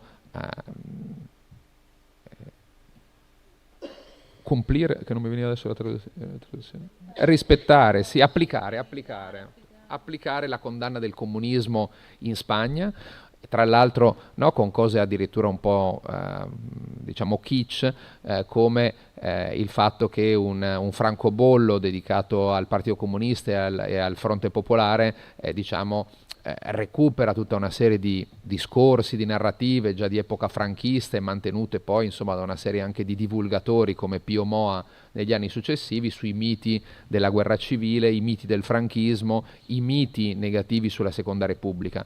Ma dall'altra poi questo porta, no, un comunismo che è mortifero, evidentemente, che è un totalitarismo e che addirittura è peggiore quasi del nazismo, secondo, no, un deputato di Vox. E poi c'è un altro evergreen, in basso avete 2 libri che si pubblicarono in epoca franchista di ex comunisti che erano ritornati in Spagna, che avevano vissuto nell'Unione Sovietica, no? L'edizione del 78 in quel caso del Campesino di Valentín González è secondo me eccellente la copertina, ¿no? Yo escogí la esclavitud, ¿no? La Lubyanka, los campos de trabajo forzados, el genocidio sistematizado, impressionante relato de un testigo de excepción en la Unione Sovietica. Però, in fin dei conti, anche prima Enrique Castro Delgado, siamo tra fine anni 50 e inizio anni 60, con il famoso Mi fe se perdió en Moscú. Bene, Vox in fin dei conti fa la stessa cosa, abbiamo tante documentazioni al rispetto, non solo di incontri organizzati, ne ho trovato uno, diciamo, questo qui, La vida bajo la bota del comunismo, che evidentemente ha a che fare con l'America Latina, fondamentale nella visione, nei discorsi, delle narrative e nel tipo di linguaggio che utilizza anche Vox al riguardo, ossia Venezuela, Cuba, Nicaragua, no? Il castrochavismo, no? La dittatura bolivariana, il totalitarismo comunista interpretato in questa maniera, ma finanche anche in alcuni dirigenti di Vox. E questo è interessante.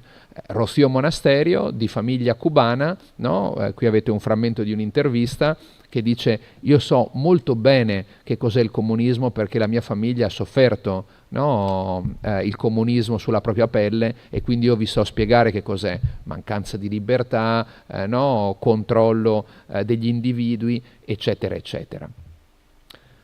E poi ovviamente questo non ha solo a che fare con Vox, che Vox semplicemente ha approfittato, no, un momento politico e un clima culturale, recuperando molte cose già presenti in settori, diciamo, chiamiamolo del giornalismo o diciamo dell'opinione pubblica, che hanno messo in circolazione ben prima dell'arrivo di internet, delle reti social, tutta una serie di discorsi che recuperavano appunto delle narrative in fin dei conti franchiste. Ecco, Federico Jiménez Los Santos è uno dei più ascoltati diciamo speaker radiofonici da anni al riguardo, quindi è ritornato il comunismo. Quindi non è solo il comunismo del passato, non è solo la memoria del comunismo, la condanna del comunismo in questo senso, ma il comunismo si ripresenta nell'attualità. Dopo la formazione del governo Sánchez, un libro di Jiménez Los Santos, che ha approfittato immediatamente dell'occasione, come potete vedere lì, è La vuelta del comunismo. Su retorno al gobierno de España, las desgracias que se produjeron y los desastres que ocasionaron, che nel caso poi di Jiménez Los Santos gioca ancora una volta con la traiettoria personale, ossia io sono stato comunista, poi sono stato, secondo quello che lui ha raccontato, nella Cina di Mao e ho capito, no, nel 77, 76, 78, quegli anni, e ho capito che quello era totalitarismo e ho cambiato idea, no? Evidentemente il comunismo non è solo quello che c'è in Venezuela, Podemos, amico di Caracas, amico di Maduro e di Chavez, o quello che c'è a Cuba che non condanna la sinistra, ma è lo stesso governo di Sánchez, che non solo è un governo, no, come è stato detto durante gli anni della pandemia, illegittimo, no, un governo che instaura una dittatura sanitaria e quindi anche lì torna nuovamente il totalitarismo, ma è allo stesso tempo un governo dove ci sono i comunisti al governo, questa è la retorica di Vox, e che vorrebbe addirittura imporre una dittatura in Spagna, no, un regime comunista e totalitario come il Cino. Però ecco, questo significante vuoto del comunismo si utilizza per tutto. Vi ho messo un altro esempio di un atto organizzato da Vox contro los ocupas, no? Le occupazioni di case, dove secondo la persona, no, utilizzata da Vox per dire che il governo non lottava contro la a favore della difesa della proprietà privata contro los ocupas, eccetera, eccetera, sento che sto in un paese comunista, no? Diceva questa persona. Quindi siamo già in un regime comunista, non è solo la volontà di Sanchez in fin dei conti, e quindi diciamo il collegamento tra regime comunista, mancanza di libertà, dittatura, totalitarismo, non c'è una difesa della proprietà privata, eccetera, eccetera. Ecco, però l'aggiornamento di Vox dove arriva? Arriva nel fatto che il concetto di anticomunismo spesso si utilizzi in realtà per dire un'altra cosa, o si utilizzano altri termini per dire la stessa cosa, che è in fin dei conti quello che si conosce come la dittatura progre, no? Il progressismo, il woke, no? La cultura woke, piuttosto che il liberalismo, ma anche il globalismo e financo il keynesianismo, e qui la connessione con dei discorsi che con violenza ha introdotto soprattutto Milei in Argentina, no? Le teorie paleolibertarie o anarcocapitalista, che Vox, diciamo, a cui Vox ha guardato con interesse e che ha anche riutilizzato fino a un certo punto, anche se con una certa attenzione, o ha provato a riutilizzare ed adattare per il contesto spagnolo, no? Dibattito elettorale, il minuto de oro, no? Come si chiude il dibattito sulla televisione pubblica, in quel caso era le elezioni del novembre del 19, quando Vox aveva ottenuto il miglior risultato elettorale, un 15%, Santiago Abascal utilizzava proprio questi termini, no? Vogliamo difendere la libertà frente alla dittatura progre, o negli anni successivi torna con l'utilizzo di questo termine, la dittatura progre e la dittatura woke están siendo derrotadas, diceva in quel caso Abascal, e dobbiamo insomma riuscirci anche in Spagna. Ma questo che mi sembra interessante è come questi discorsi in realtà siano dei discorsi, se vogliamo, di importazione. E qui torno a una questione che ieri avevamo rapidamente trattato, insomma, che è sulla circolazione delle idee. Non è nulla di nuovo, esisteva quando nell'Ottocento, esisteva negli anni '20, esiste evidentemente nell'attualità. Cos'è secondo me la differenza dell'attualità, o può essere l'elemento, diciamo, di innovazione fino a un certo punto, che spiega secondo me la maggiore rapidità e velocità della circolazione delle idee? Evidentemente la trasformazione tecnologica, non c'è bisogno di dirlo, però le reti sociali e internet hanno favorito, no? Una circolazione molto più rapida, tra l'altro con la possibilità di tradurre, lo sappiamo anche adesso, molto facilmente testi in altre lingue, e dall'altra l'esistenza di di un network di reti, no? O una serie di reti vincolate all'estrema destra globale, che vanno da settori più vincolati a think tank, fondazioni, istituti politici, propriamente politici, ad altri che sono legati al mondo religioso, cristiano, integrista, tanto evangelico come cattolico, protestante, ma anche ortodosso. E qui per esempio ci sono due libri, soprattutto quelli più grandi che vedete nell'immagine, che rappresentano molto bene quest'idea dell'anticomunismo, legato anche in alcuni casi, come nell'Est Europa, a un'esperienza personale, al discorso che il comunismo è un totalitarismo e che il liberalismo è l'altra faccia del totalitarismo comunista. E quindi torniamo alla dittatura progre, no? Alla dittatura woke, alla mancanza di libertà d'espressione teoricamente che esiste nelle democrazie liberali occidentali, eccetera, eccetera, no? Los demonios de la democracia, tentaciones totalitarias en las sociedades libres, di un importante dirigente dell'ultradestra polacca, Richard Legutko, che è stato per anni eurodeputato a Bruxelles, filosofo nel circolo stretto di Kaczynski, libro tradotto non a caso dalla casa editrice di Vox, Homo Legens, con prologo di Hermann Tersch, che come sapete è eurodeputato di Vox. E dall'altra un libro invece, e qui torno alla connessione latinoamericana, ai contatti che ci sono, alla circolazione di idee con il mondo latinoamericano, anche per ragioni storiche, linguistiche e di contatti preesistenti, che è il libro negro della nuova izquierda, che recupera un libro che ieri citava Alfonso, ossia il libro nero del comunismo di fine anni 90, scritto meno di 10 anni fa da, in quel momento, due non molto conosciuti, ora sì, influencer di estrema destra argentina, Nicolás Márquez e Agustín Laje. Agustín Laje oggi diciamo è l'uomo nell'ombra di Milei, fondatore del think tank del partito mileista La Libertà Avanza, la Fundación Faro, no? Ideologia de género su versión cultural, quindi torniamo diciamo, no, alla cancel culture, torniamo, no, a diciamo quella che alcuni chiamano la dittatura del pensamento unico, o il marxismo cultural, e questo credo che sia un elemento importante su cui adesso farò un paio di ultime riflessioni, no? E qui avete l'ultimo libro di Ted Cruz, quindi un dirigente repubblicano ormai trumpista, Unwalk, How to Defeat Cultural Marxism in America.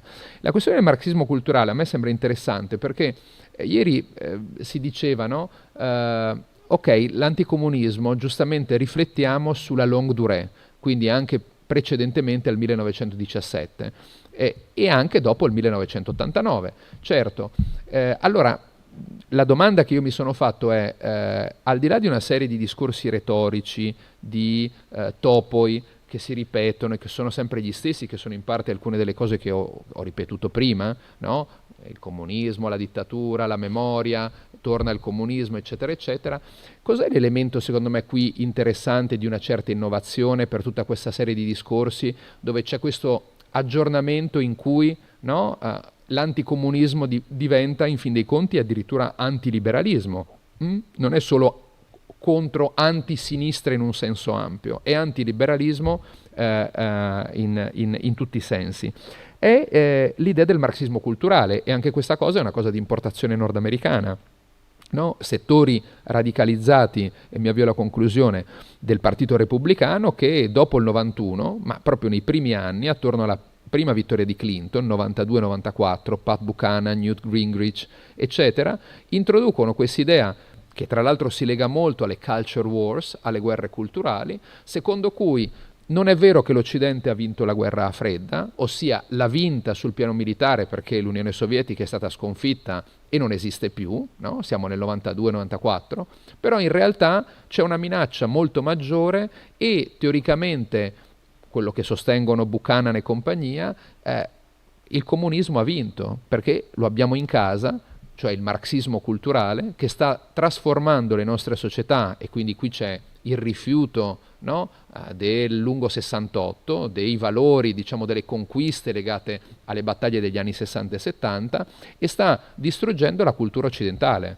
Ecco, quel discorso nasce in quel contesto lì, e quindi ci porta come l'anticomunismo, nel momento in cui scompare l'Unione Sovietica, scompare il socialismo reale in gran parte del mondo, non in tutto, certo, e i partiti comunisti praticamente scompaiono, diventano forze minoritarie e poco rappresentative, a partire soprattutto dal nuovo millennio. Bene, questo discorso però si rigenera a partire della teoria della cospirazione del marxismo culturale, no? Che è quello che in fin dei conti troviamo in tutto questo. Concludo con un paio di cose, anche per collegarmi a diciamo, la centralità del nazionalismo in Vox e come questo si lega all'anticomunismo. Uno dei più famosi, no, e spesso citati in piccolo, diciamo locandine, manifesti durante la guerra civile, no? Quindi insomma la Spagna de los nacionales, dei generali sollevati che spazzano via i nemici della nazione spagnola, quindi il bolscevismo, l'ingiustizia sociale, qui c'era il falangismo, no, che ci metteva questo elemento, i politicanti, i massoni, la FAI, il separatismo, eccetera. Ecco, Vox recupera, e qui torno anche alla centralità dell'idea dell'anti-Spagna, tanto nel discorso di Vox dei nemici della nazione, ma nella stessa idea, concezione di cos'è la nazione spagnola secondo Vox, che è quel famoso manifesto elettorale delle elezioni del luglio del 23, che potete vedere nell'immagine, no? Nel centro di Madrid. Quindi Vox decide lo che importa, una mano con il braccialetto con la rojigualda, con la bandiera spagnola, che getta, no, nel cestino quelli che sono i nemici della Spagna. E quindi certo c'è la bandiera comunista, quindi il comunismo evidentemente, los rojos, è un elemento fondamentale, c'è il nazionalismo, l'indipendentismo catalano, l'estelada, quindi i nemici della nazione perché vogliono disgregarla, ma poi ci sono i nuovi elementi esplicitamente mostrati, ossia il femminismo, la bandiera LGTBIQ, no? E l'agenda 2030 delle Nazioni Unite, e qui torniamo quindi all'antiglobalismo. Ma questo poi, in un'epoca diciamo di reti social, no? E di cultura pop o di politica pop, come alcuni hanno anche mostrato, e di memizzazione della politica, ecco, Vox lo riutilizza, questa famosa immagine che è circolata ormai anni fa, con Frodo del Signore degli Anelli, che rappresenterebbe la nazione spagnola, contro i nemici, le orde, no? Barbariche, potremmo dire, che attaccano la nazione spagnola. E qui ne vediamo ancora di più rispetto all'immagine di prima, quindi certo c'è la bandiera repubblicana, c'è la bandiera indipendentista catalana, c'è la dell'anarchia, c'è il femminismo, no? C'è il movimento Antifa, c'è il pugno chiuso che ricorderebbe il comunismo, ma c'è anche El País, la Sexta, no? Quindi i giornalisti, e quindi qui ci ricorda per esempio Trump e quello che sta facendo con i mezzi di comunicazione. Parentesi, tema su cui non entro, Tolkien, Il Signore degli Anelli, e come l'estrema destra, non solo italiana, alla fine lo riutilizza in una maniera diciamo di cultura pop cianera. Nel caso di Giorgia Meloni, ma dall'MSI in avanti non c'è bisogno di spiegarlo. Chiudo con due citazioni che cercano di chiudere il circolo. L'Agenda España, il video che abbiamo visto in apertura, no? Che lo presentava. Qui è solamente un piccolo frammento tratto dall'introduzione, ¿no? El porvenir de nuestra patria depende de que seamos capaces de robustecer los vínculos que nos unen, preservar nuestra identidad nacional y cuidar las libertades amenazadas por los nuevos totalitarismos y la inmigración ilegal masiva, i nemici della nazione. Por ello, frente a los intereses que defienden las élites progresistas, e qui torniamo come l'anticomunismo dal mio punto di vista come significante vuoto di quello che vuol dire progressismo, liberalismo, ¿no? Globalismo, nelle parole dell'estrema destra, la Agenda España tiene como único objetivo proteger a los españoles, atender a sus necesidades y dotar a las próximas generaciones de un horizonte de libertad, igualdad, prosperidad, justicia y respeto por sus valores y tradiciones. E il secondo documento, che secondo me questi due sono i documenti principali dal punto di vista programmatico teorico di Vox, è la Carta de Madrid 2020, che ha dato piede poi alla formazione del Foro Madrid, quindi diciamo un'alleanza con quelle che possiamo definire le estreme destre o le destre radicalizzate nel continente americano, per quanto ci sia partecipazione anche di alcuni leader europei, e questo mi serve per mostrare come, da qui il titolo anche di quello che avevo proposto oggi, Comunismo versus Libertà, il titolo è In difesa della libertà e della democrazia nel liberosfera. Quindi qui ritorna innanzitutto la nazione imperiale con il concetto di iberosfera, ma ritorna poi l'opposizione e diciamo il sequestro semantico di termini come democrazia e come libertà, che in un testo molto breve vedete molto chiaramente come sono legati a alcune delle cose che ho cercato di spiegare. Brevemente, la iberosfera tiene todas las condiciones para ser una región de libertad, prosperidad e igualdad ante la ley. Sus pueblos no están condenados por ningún tipo de determinismo histórico. Pero, cosa interesante, sin embargo, una parte de la región está secuestrada por regímenes totalitarios de inspiración comunista, apoyados por el narcotráfico, e l'accusa qui a Sánchez stesso di essere un narcoterrorista si lega a tutto ciò, y terceros países, todos ellos bajo el paraguas del régimen cubano, e iniciativas, qui torniamo alla spectre della sinistra internazionalista, del Foro de Sao Paulo e il Gruppo de Puebla, che purtroppo non hanno la forza per fare nulla, però sono utilizzati come uno spauracchio enorme da parte di Vox, che si infiltra en los centros de poder para imponer su agenda ideológica, eccetera, eccetera. Insomma, qui non mi dilungo, però questo mi sembrava un punto importante. Direi che potrei chiudere qui perché mi sono anche allungato e poi abbiamo tempo per il dibattito. Grazie.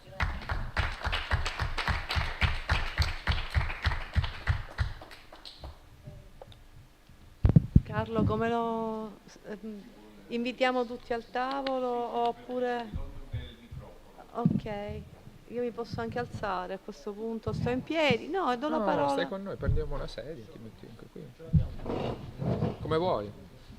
Lì c'è allora,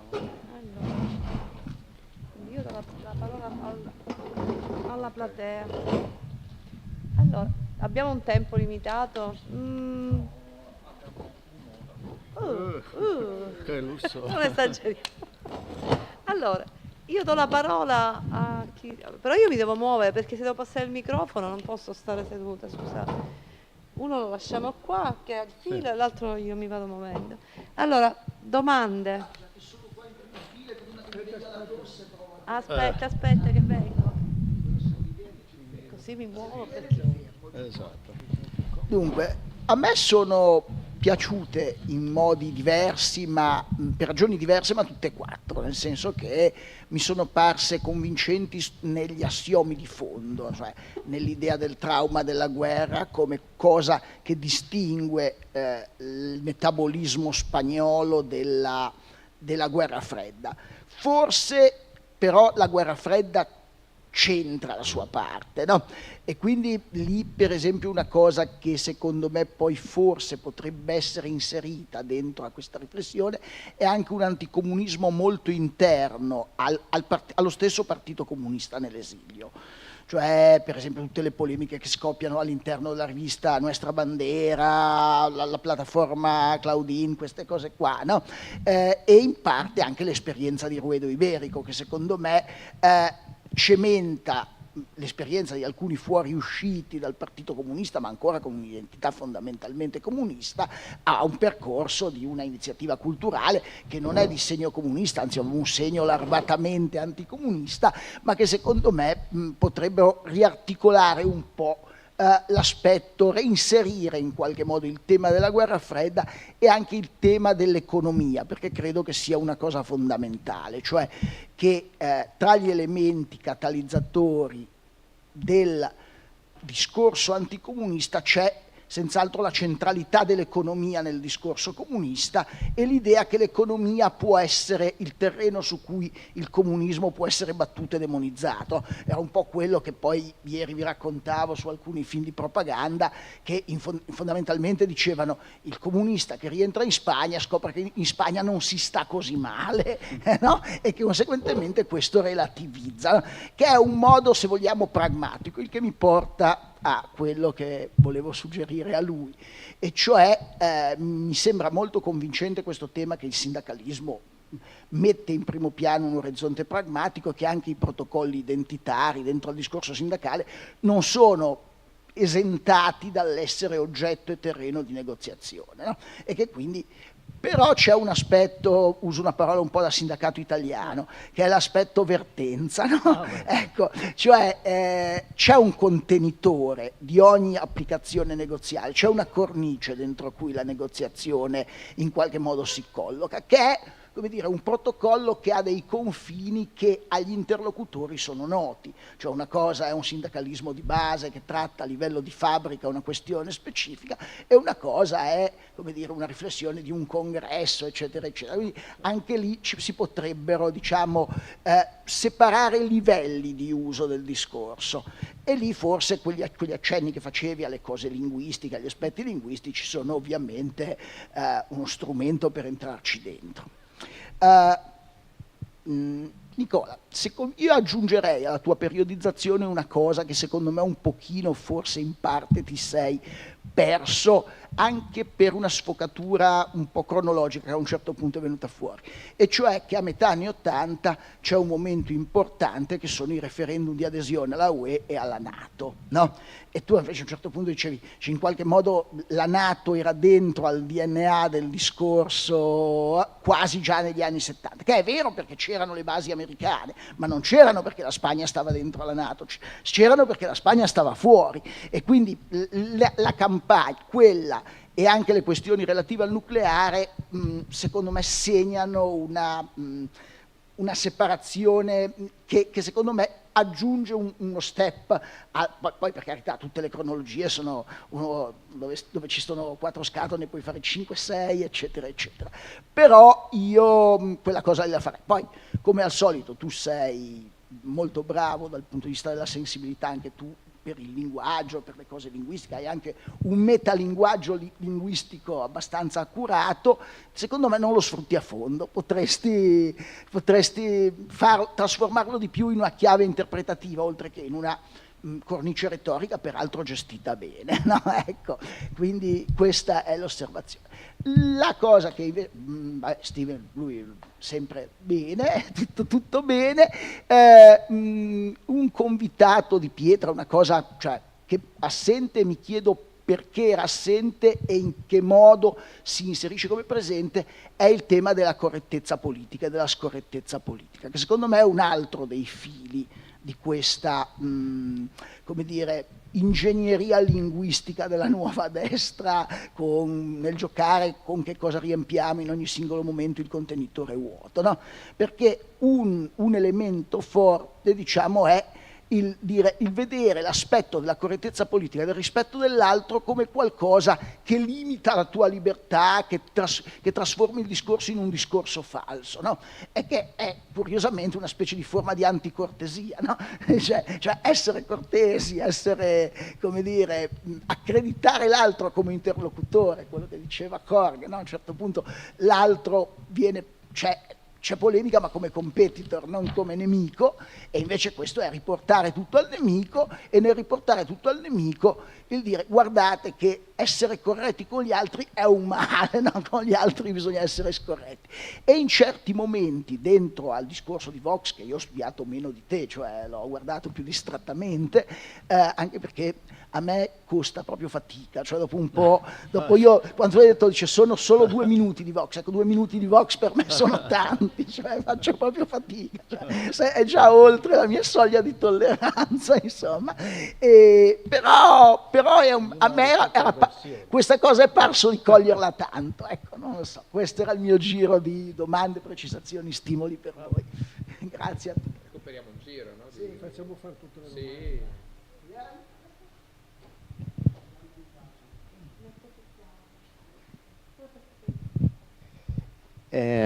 Bueno, pues yo enhorabuena en primer lugar porque me han parecido 4 intervenciones muy fundamentadas, muy bien pensadas, o sea, muy que se nota el tiempo que habéis estado pensando sobre lo que decir y trabajando el asunto, y entonces hay muchas cuestiones de interés, pero trataré de ser telegráfico solo para hacer algunas observaciones.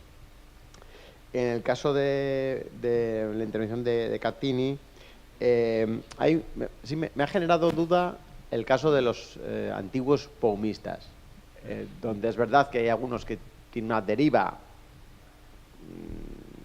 un cambio importante de posición, pero los que siguen fieles a los planteamientos de lo que era el POUM, fuera como comunistas revolucionarios o directamente como trotskistas, pues claro, yo creo que no se les puede colocar dentro del anticomunismo. En todo caso, estarían dentro del antiestalinismo como lo habían estado siempre. Entonces, es un poco problemática su posición ahí, que seguramente por la falta de tiempo pues ha quedado un poco así, ¿no?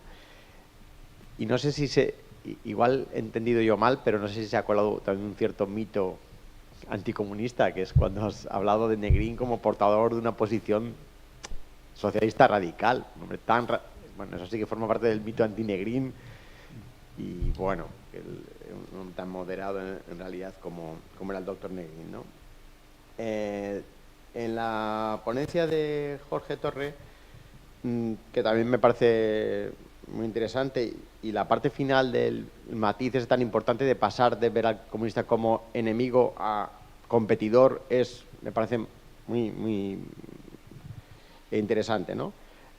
Lo que me ha chocado un poco más es la cuestión de las diferentes posiciones entre el interior y el exterior. A partir de cierto momento me parece interesante plantear la posible referencia al Partido Comunista francés o al italiano, como un poco ayudando a explicar estas diferentes posiciones, pero no, me cuesta dejar de pensar que hay un factor fundamental, que es el de la experiencia vivida. Sí. En el exilio, el peso de las divisiones del pasado, no solo el presente francés, sino el peso de las divisiones del pasado, que en el exilio pesa como una losa, y en el interior lo que pesa es la represión franquista y la movilización y las reivindicaciones de la clase obrera, que está viviendo una situación y que está utilizando unos cauces donde están los comunistas, los católicos progresistas, pues hay mucha gente que se está moviendo a favor del entrismo y de una colaboración amplia, ¿no? Bueno, igual es un matiz de alguna cosa que había quedado, igual he entendido yo mal el énfasis. La intervención de Riccardi también me parece que está que además es un planteamiento muy interesante, el anticomunismo en el ámbito del PSOE y en concreto en Felipe González, muy claro, sobre todo en la primera parte de la exposición. Quizá voy en esta línea, también lo que sucede a partir del 85, mediados de los 80, es importante. Creo que aquí te has detenido más en explicar la evolución de las políticas del Partido Socialista en general y que el discurso específicamente anticomunista. Y en ese discurso anticomunista además hay un enemigo nuevo, porque el Partido Comunista, Izquierda Unida, en aquel momento tiene un giro hacia una posición más belicosa o más beligerante con los gobiernos del PSOE, y la forma de confrontar de Julio Anguita genera a su vez una respuesta muy virulenta por parte de los socialistas contra Izquierda Unida de entonces, ¿no? No solo las teorías sobre la pinza y todas aquellas cosas, sino específicamente como Anguita, el que se pone con frecuencia como ejemplo del comunista dogmático, fuera de lugar, cuando se están hundiendo los sistemas comunistas. El nombre se le pinta siempre como fuera de época, no se ha enterado de lo que pasa en el mundo. Bueno, seguro que hay más tiempo para desarrollar la investigación. Y con respecto a la última intervención, la de Steven, también muy interesante, todo lo que tiene que ver con esa influencia transnacional, sí, es muy evidente en esta nueva ultraderecha. Me pregunto si lo que ha habido es una sustitución de los enemigos, es decir, aparte del comunismo que sigue ahí, claro. Incluso podríamos decir que en el fondo también el liberalismo progresista, sobre todo el liberalismo progresista, sigue ahí como enemigo.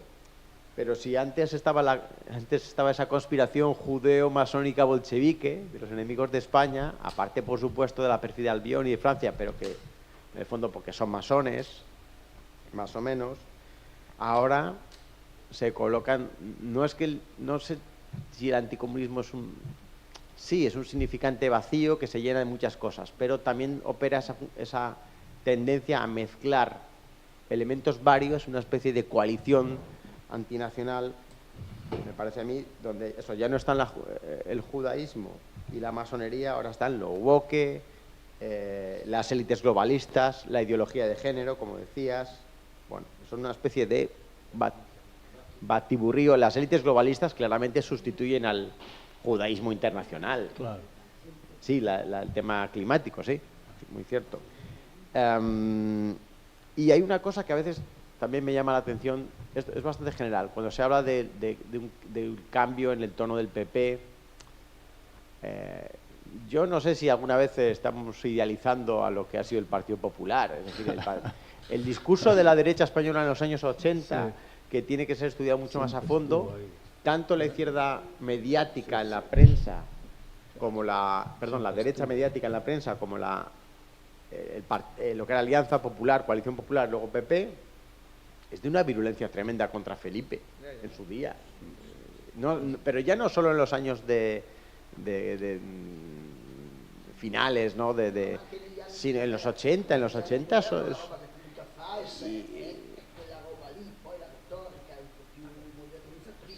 y la prensa dice que yo no sé si en algún momento ha tenido un discurso más institucional o amable el Partido Popular, pero ha sido el momento excepcional, si acaso. Bueno, es un apunte. Hay muchas de las cosas que habéis dicho que me parecen interesantísimas, pero por añadir algunas cositas.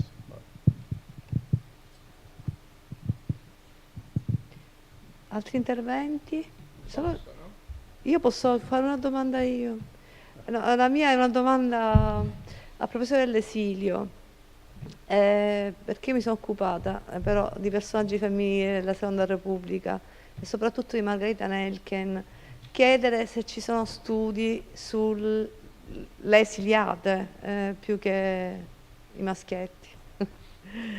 E poi vabbè, io poi con Steven condivido tantissimo perché ho lavorato su Vox, Instagram, ho scritto un articoletto e più o meno vedo più o meno le stesse cose che hai sottolineato tu, e quindi io sono di quelle invece che segue pedissequamente le reti sociali di Pepa Miglian, perché per me è un personaggio chiave.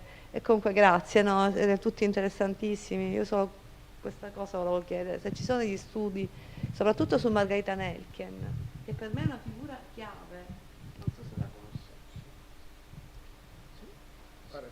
C'era anche Alfonso e Giacomo. Io mi sono imposta. Parlano solo loro. Scusa, io mi sono imposta. Saltellando. E dunque,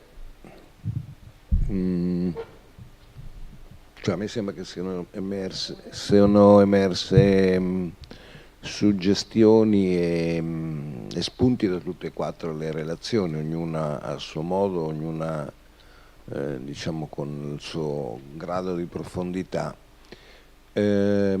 Certamente quello che diceva Giovanni Cattini sulle radici della guerra civile e che si proietta poi nell'esilio, secondo me è centrale, fondamentale. È vero, si tratterebbe poi di vedere nel momento in cui si vanno a studiare i testi se c'è solo questo o se su questo si aggiunge qualcos'altro, no?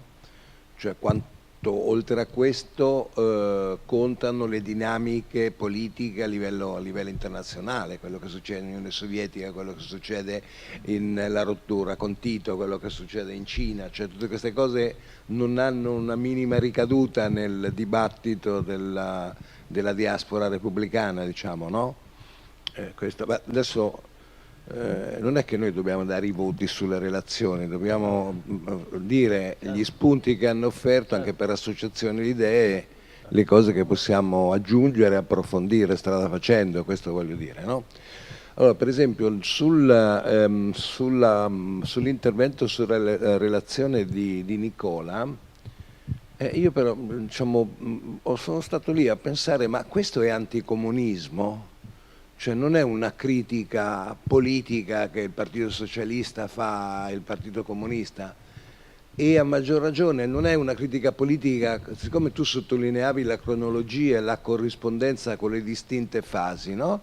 È quello che González pensa del Partito Comunista e dice del Partito Comunista legato alla dinamica politica della situazione spagnola, in cui diciamo, ha avuto un sospiro di sollievo alle prime elezioni, perché in molti pensavano che sarebbe successo quello che era successo in Italia con un partito comunista come primo partito di sinistra e come primo partito di opposizione, poi quando si accorge che perché succede questo? Adesso non mi ricordo forse tu Nicola, tu stesso, mi è venuta in mente una cosa che non è mia o che l'ho sentita, ma che la ripeto perché è vera secondo me dal punto di vista storico. Il Partito Socialista si presenta con una generazione nuova alle elezioni del 77, mentre il Partito Comunista si presenta con la leadership Carrillo e la Dolores Ibarruri della guerra civile. Diciamo, dal punto di vista della comunicazione politica è una da Oscar, voglio dire, no? Veramente dovremmo avere un premio. Questo in qualche modo c'entra, no? Però, ritornando alla questione di fondo, è una critica molto politica, non rinvia, o perlomeno, da come lo dici tu, non sembra rinviare al grande Moloch del comunismo e quindi un anticomunismo che si riferisce a questo mostro, no? Una critica politica che cambia con il tempo. Voi dite che volete la democrazia, però non siete democratici all'interno, e via di questo passo. Cioè, lo trovo molto così questo. È molto interessante anche la relazione di Jorge, però non mi dà spunti, diciamo, si tratta di devo leggerla per vedere se c'è qualcosa che possa aggiungere. Con Steve invece sono molto d'accordo, cioè questa impostazione di libertà o comunismo dell'Aiuso ci porta subito sul prolungamento di un anticomunismo senza comunismo e su un contenitore vuoto dove ci si mettono dentro tutte le cose che vogliono. Attenzione, su un piano diciamo molto emotivo, molto irrazionale, anche questa è una dimensione che va secondo me sottolineata, perché non c'è un ragionamento politico, c'è l'evocazione di vari spauracchi, che anche questi, alcuni di questi non sono assolutamente nuovi. Diciamo il meno nuovo di tutti è oddio la Spagna si rompe per via dei separatismi e dei no, cioè è una cosa che inizia all'inizio del Novecento con la Mancomunitate eccetera eccetera, è andata avanti sempre così questa idea che la Spagna si rompe della destra, no? Però lui sta in un calderone in cui sono tutte input, tutti stimoli che viaggiano sul piano emotivo e razionale e che se uno poi va a leggere, io purtroppo Chip ci ho dedicato più di 2 minuti e mi sono letto l'agenda e il programma elettorale, poi diciamo dal punto di vista dell'argomentazione, ragazzi, cioè sul cambio ecologico piantiamo gli alberi, ma noi dice Vox, noi lo facevamo alle elementari il giorno degli alberi a piantarlo, però ci avevamo ancora tutti i capelli neri, voglio dire, no? Allora io prima di tutto voglio chiedere scusa, ma la mia poca conoscenza dei trasporti pubblici palermitani non mi ha permesso di sentire i primi 2. Nel senso, però ho aspettato un po' che circolassero le domande perché ho recuperato in modo indiretto alcuni dei contenuti e ho fatto benissimo a far parlare prima Alfonso, perché ha detto un punto che secondo me è una questione, visto che un po' anche l'idea è far emergere questioni metodologiche sul problema quanto e come possiamo utilizzare la categoria anticomunismo dal punto di vista di ricerca storiografico. Ecco perché soprattutto gli ultimi 2 interventi, ma soprattutto il tuo Steven, e anche alla luce di ciò che era emerso nel dibattito di ieri, mi fa venire un dubbio, una questione forte, perché io credo che una delle questioni fondamentali che emerge nella nuova rideclinazione, e c'è da chiedersi se sia una rideclinazione o se non proprio semplicemente la riappropriazione di un significante, quindi di un termine a cui diamo contenuti completamente diversi, o anche quelli che sono uguali o in apparenza uguali portano a orizzonti completamente diversi, che è il problema dell'antitotalitarismo, che mi sembra una delle questioni forti che emerge nell'attuale declinazione dell'anticomunismo. Perché se io penso a quello che era lo scontro fra, diciamo, i grandi assi ideologici che nascono nella statualità novecentesca, soprattutto nel periodo fra le 2 guerre mondiali, quindi da una parte il socialismo reale, chiamiamolo con la terminologia più dell'epoca, da un lato il primo che nasce, il fascismo e poi le varie declinazioni successive, nazionalsocialismo, varie declinazioni di autoritarismo, e dall'altro vediamo le democrazie social-liberali che nascono, sono tutte e 3, e nessuno dei 3 lo nega, lo rivendicano tutti, a trazione totale, cioè tutti vogliono lo Stato totale. Lo Stato deve portare dentro tutta la società, nulla può stare al di fuori dello Stato. Ma questa è la grande bandiera delle democrazie social-liberali dell'epoca. Ed è questo il punto di grande frattura che io invece vedo, perché le logiche di buona parte, diciamo, della destra radicale attuale cavalcano fortemente questa idea invece del disimpegno della parte pubblica, del disimpegno dello Stato. Ed è per questo che sono molto cavalcano in modo molto più forte questa idea antitotalitaria. Detto in altri termini, nel periodo fra le 2 guerre mondiali il problema non è che lo Stato non debba riuscire a portare dentro di sé tutta la società, ma che il progetto dell'altro è sbagliato. E da lì che c'è un forte scontro anche di costruzione di modelli ideologici fortemente strutturati, fortemente organizzati, fortemente pensati, che invece quello che ha detto Alfonso sono l'attuale radicalismo di destra, svuota ideologicamente tutte queste cose e lo utilizza come un significante con cui riesco ad arrivare a una parte amplissima della popolazione in modo immediato, ma non mi pongo il problema di cosa ci metto dentro, anzi me lo pongo nel senso che lo uso come un cestino, lo riempio con tutte le cose che mi servono. mentre tutta la logica anticomunista, ma anticomunista, antifascista, antidemocratica, intrecciata fra gli scontro fra le tre grandi opzioni di appropriazione dello strumento, perché questo è il punto, nel periodo dell'immediato primo dopoguerra, è che tutte e tre lottano ufficialmente per dire noi siamo la democrazia. Anche il fascismo rivendica di essere la vera forma di democrazia. Il socialismo reale rivendica di essere la vera forma di democrazia. Le democrazie socialliberali rivendicano di essere la vera forma di democrazia. Ed è una lotta per tutti e tre sperimentale, perché la democrazia costituzionale fino a quegli anni non era mai esistita. Se non in quel posto strano che erano gli Stati Uniti, ma in un modo diverso, per noi continentali, e con tutti se, ma, però, forse, e in fondo solo Tocqueville l'aveva vista una volta, Bryce l'aveva commentata e finiva lì. Ed è questo il punto, perché a questo punto la questione da porsi è quanto e come possa essere utilizzata sempre per l'anticomunismo la categoria di reazione alla modernità. Perché nel periodo fra le due guerre mondiali tutte queste lotte si propongono tutte come lotte di modernità invece. Sempre sono lotte per affermare una nuova modernità. E che rimprovano agli altri invece di costruire una falsa modernità. O un orizzonte che porterà invece... adesso, perché il problema è che se dobbiamo entrare negli orizzonti retorici che ognuna di queste costruisce, chiedersi quanto e come invece ci sia oggigiorno solo la riappropriazione di significanti e non di significati, credo che debba essere una domanda metodologica posta alla base di tutte queste riflessioni. Grazie.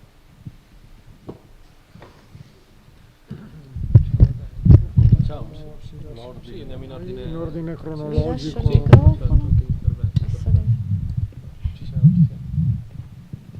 Si sente? Sì.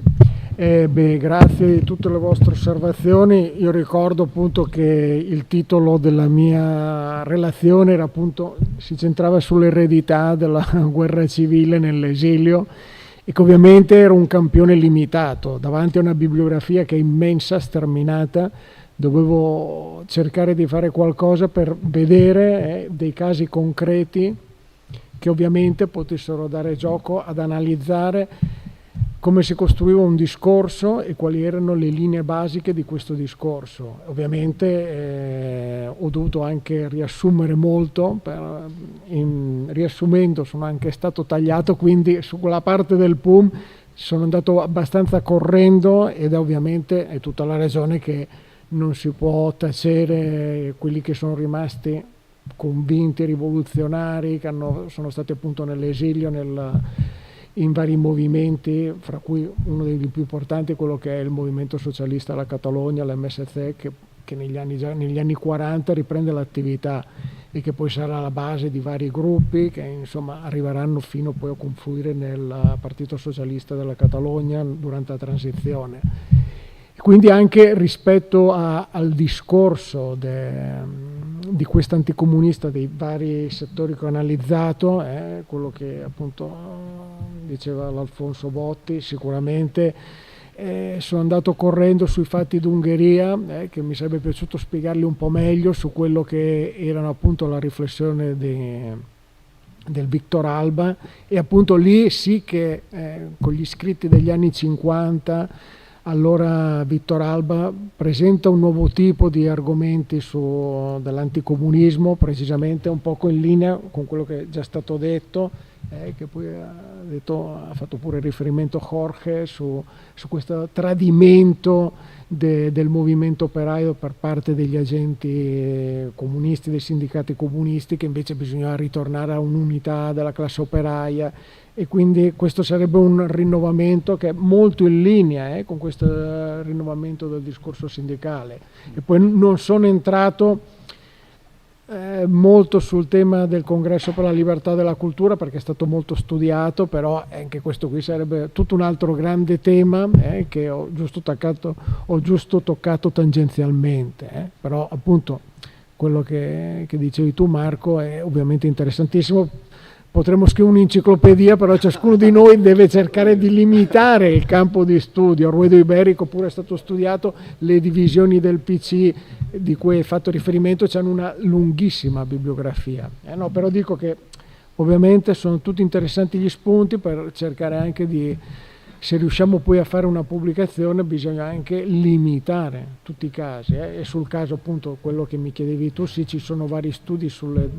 Sì, infatti una cosa che quando nelle ultime settimane, che quando fai la corsa per cercare di tutto quello che hai letto, cercare di sintetizzarlo di una maniera chiara e didattica perché qualcuno ti segua, stavo dicendo non ho messo manco una donna, e invece avrei dovuto metterne qualcuno, la Margherita Nel che potrebbe essere un caso, la Federica Montseny è un'altra, ci sono la ministra anarchica, la prima ministra donna anarchica della storia della... Mm-hmm.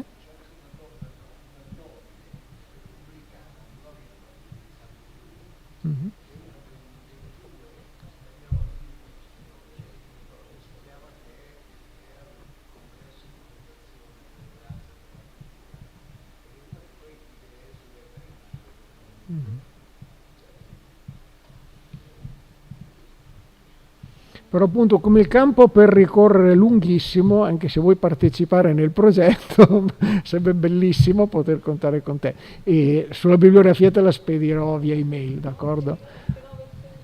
Ecco, questo in sintesi mi sembra aver raccolto quello che mi avete detto. Ok, allora, anch'io ringrazio molto per gli spunti che mi permettono anche di aggiungere alcune cose che forse non sono riuscito a dire o non sono state chiare. Per quanto riguarda Marco, sì, in effetti anche a livello documentale è diverso, diciamo, se uno guarda gli atti dei congressi, è proprio quello della lotta, ma è proprio lì, nelle lotte, che si trovano quelle dinamiche, perché sono le dinamiche di patto. Le dinamiche congressuali tipicamente possono essere dinamiche anche di gruppi di potere, dinamiche di differenziazione con altri, poi comunque nel caso di Comisiones Obreras sono assemblee, cioè perché loro si configurano come una confederazione sindacale nell'anno 76, quindi all'inizio è un pochino più complesso, però sono d'accordissimo proprio su questo. Per quanto riguarda Julián, te lo dico in spagnolo, tanto passato, vabbè, in italiano, no, voglio dire, la questione, no, hai ragione su questa cosa interno-esterno, però la guerra finisce nel 1939, stiamo parlando di sindacato. Quanti anni hanno i lavoratori nell'anno 59 o 69? Non ci sono più. Cioè è una nuova generazione, questa è la chiave.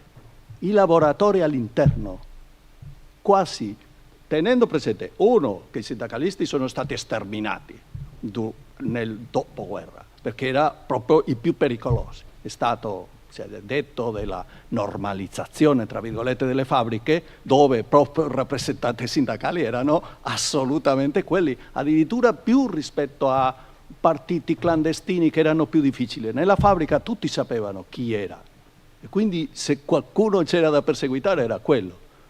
Questi avevano fatto la guerra, molti morti durante la guerra, quelli rimasti perseguitati. Quindi agli anni 50, come è stato sottolineato dagli studiosi, diciamo, dei lavoratori durante il franchismo, è una generazione che quasi non c'è più. O erano vecchi o non sono lavoratori o proprio le hanno fatto fuori in qualche maniera.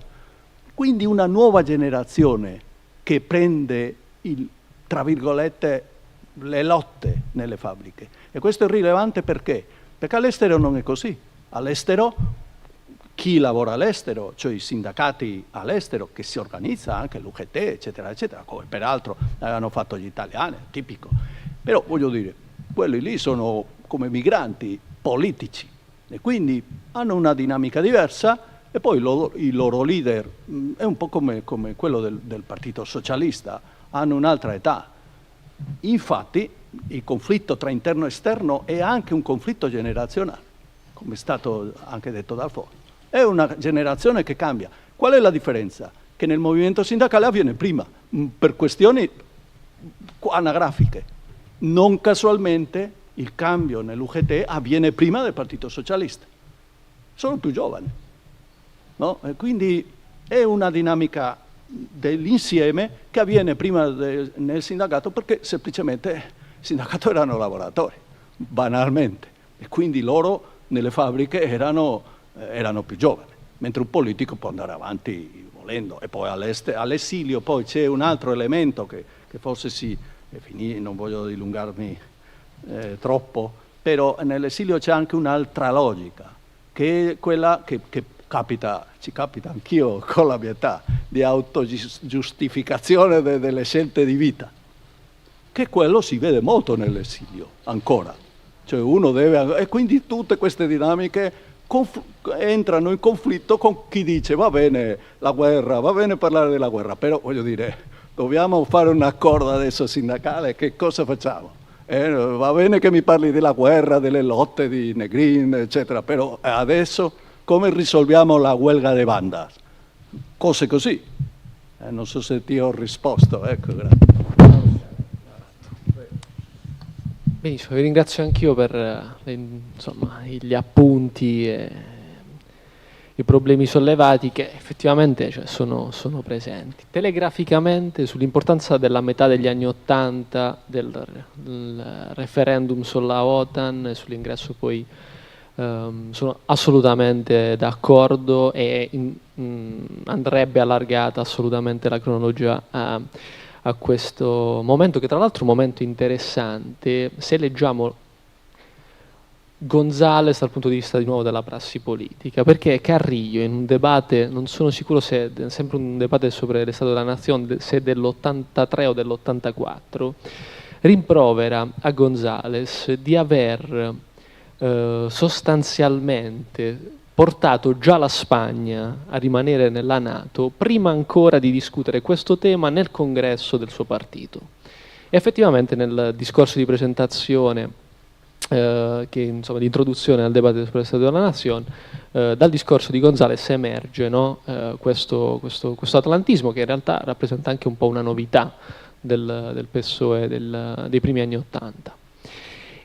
E anche insomma il commento di Giuliani mi ha fatto riflettere nella misura in cui è interessante poi, è quasi doveroso sul piano poi dell'avvicendamento politico che accade con Anghita, e leggere come l'anticomunismo, poi sulla categoria di anticomunismo ci torno dopo, insomma, rispetto all'idea che possa essere considerata una critica politica, vada letta anche a partire dalle trasformazioni che ha la narrazione dell'antisocialismo comunista.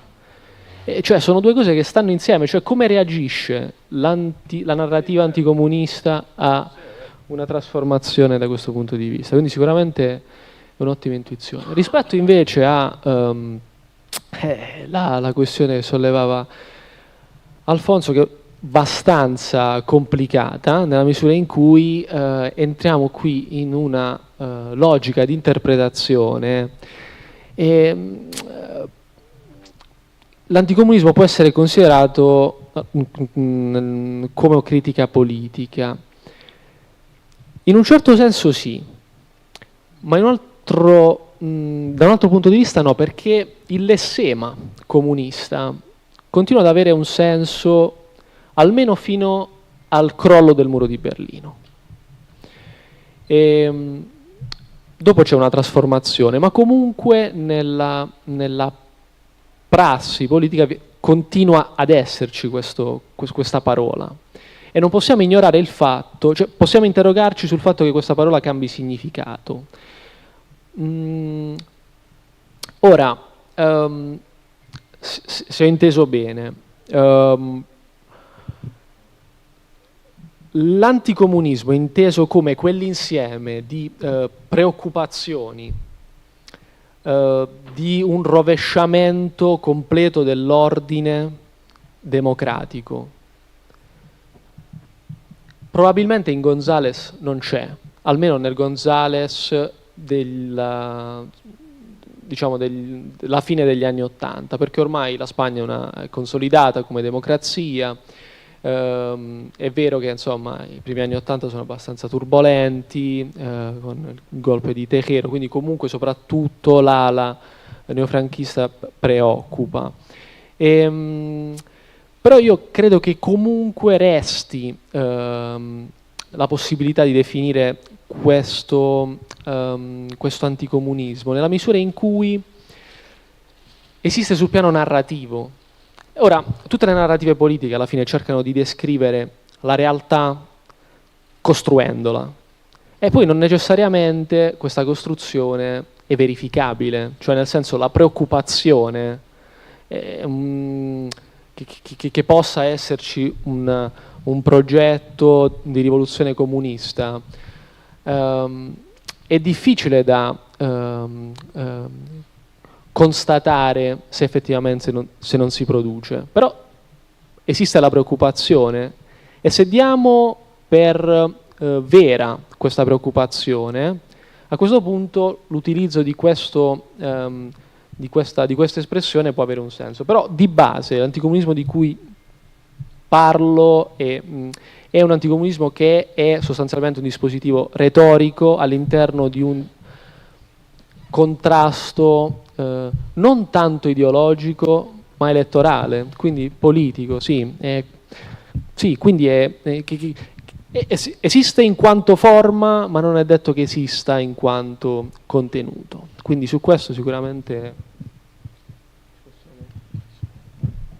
Bene, allora, tema della correttezza politica, no? Dicevi Marco. Senza dubbio, sì, per ragioni di tempo non sono entrato nel dettaglio, ma sì, non mi sembra in ogni caso che sia questo un elemento determinante. Io credo che sia un plus a tutto quello che stavamo vedendo, e non c'è alcun dubbio che le nuove estreme destre giochino con una volontà di presentarsi come provocatrici, con la trasgressione, presentarsi come ribelli e antisistema, e quindi evidentemente questo si lega al discorso di difendere la libertà, una libertà d'espressione e una teoricamente censura esistente attualmente, con tutto ciò che ne compete. Quindi sì, entra dentro questo, e secondo me è un elemento importante ma non determinante.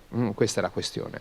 Quello che dicevi, Julian, sulla sostituzione dei nemici, sì, è interessante, no? Vedere come in fin dei conti ci siano delle teorie cospirative, che non sono una cosa nuova, sono sempre esistite, lo sappiamo bene, e in fin dei conti si faccia tutto un gran calderone dove si mette tutto quello che sono nemici supposti, reali, eccetera, eccetera.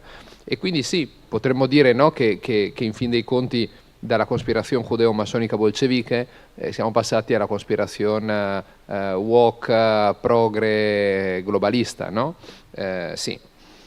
Sul cambio nel discorso del PP, allora, sono d'accordo evidentemente con te che non dobbiamo idealizzare il PP del passato, e gli elementi di violenza, di gioco sporco sono sempre stati presenti, l'antifelipismo degli anni 90, l'antizapaterismo dopo il 2004, eccetera.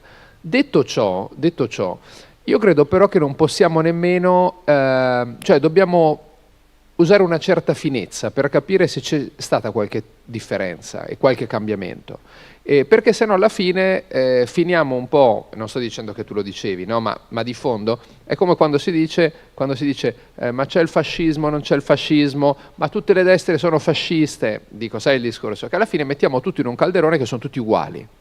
Io credo che ci siano delle differenze, possiamo poi dibattere fino a che punto, ma la differenza chiave, al di là della retorica violenta, e su questo sono d'accordo con te che non c'è una grande differenza, soprattutto del mondo attorno al PP, mediatico o sociale, tra virgolette, che ha sempre utilizzato una grande violenza, anni 90, post 2004, eccetera.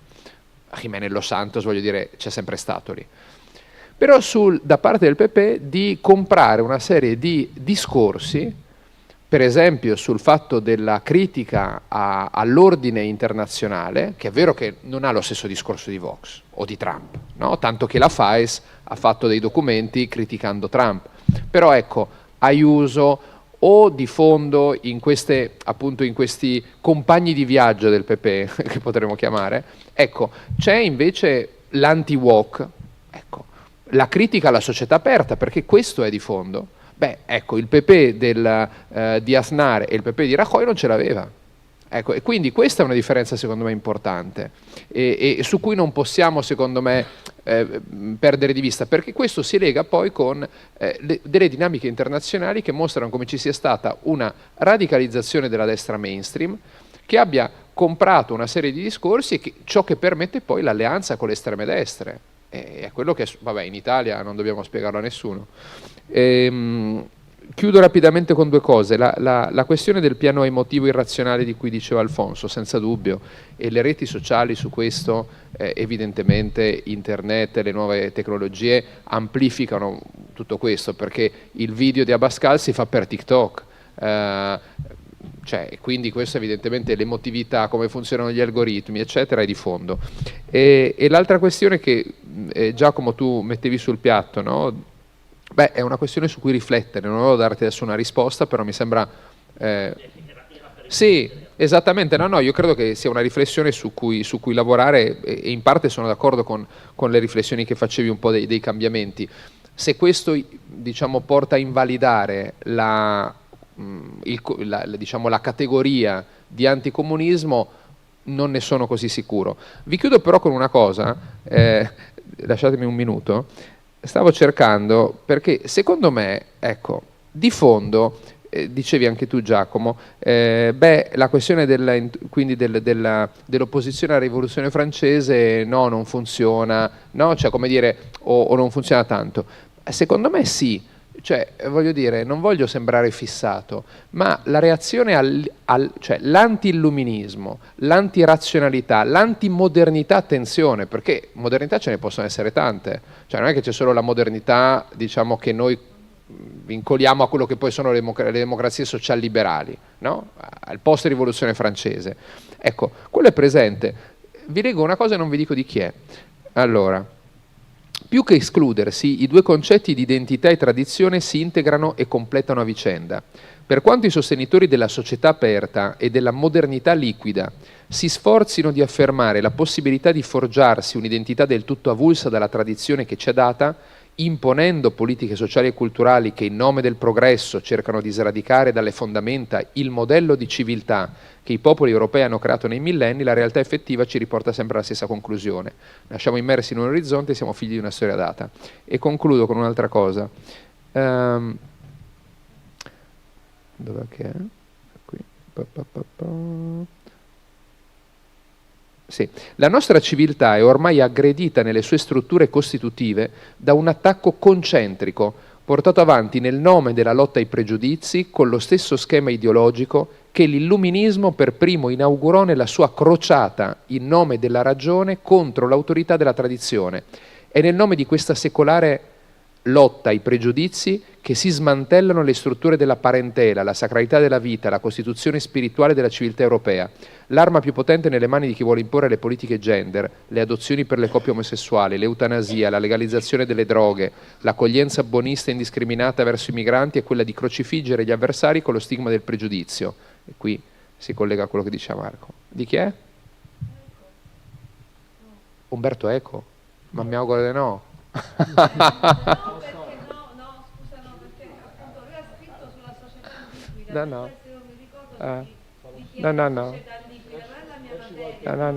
No, sono le tesi di Trieste di Fratelli d'Italia. Cosa voglio dire con questo? Documento programmatico chiave del melonismo, che vabbè, va al di là, che è la stessa cosa che in fin dei conti spiegavo io con Vox. Questo è, cioè secondo me, poi è vero, ci sono, ieri lo dicevi tu, lo dicevano vari, e oggi ci sono tanti anticomunismi e la congiuntura politica è storica importante, ma questa secondo me, almeno per l'anticomunismo di destra, radicale, conservatrice, fascista, chiamiamola, sono d'accordo con te, il fascismo rivendicava una sua propria modernità, la costruzione dell'uomo nuovo, il progetto totalitario, eccetera, però allo stesso tempo condannava la rivoluzione francese. Cioè, certo che poi dentro il fascismo, vabbè, ok, però questo discorso secondo me c'è di fondo e questa è una linea forte che va dal 1789 o dalla reazione posteriore ed arriva nella destra estrema fino all'attualità rappresentata oggi da formazioni che sono anche al governo. Sì. Se posso aggiungere un piccolissimo commentario a quello che avevate detto e dice lui riguardo al PP e i Vox, visto che anch'io nel mio piccolissimo avevo fatto una volta su Vox. Cioè, secondo me, il discorso, cioè la questione qual è? Che è la competizione politica. Il PP all'inizio era solo quello, cioè comprendeva dal centro fino all'estrema destra, mica doveva fare un discorso di estrema destra, anzi lui tentava di allungarsi al centro perché l'altro l'aveva già vinto. Quindi non era tanto, cioè c'era sicuramente quel discorso lì, ma non era per certi aspetti così identitario. In Vox è identitario, perché si deve differenziare del PP, perché questo discorso è anche discorso per fare la differenza tra quelli che sono loro e quelli che sono il PP. Sì, sì, no.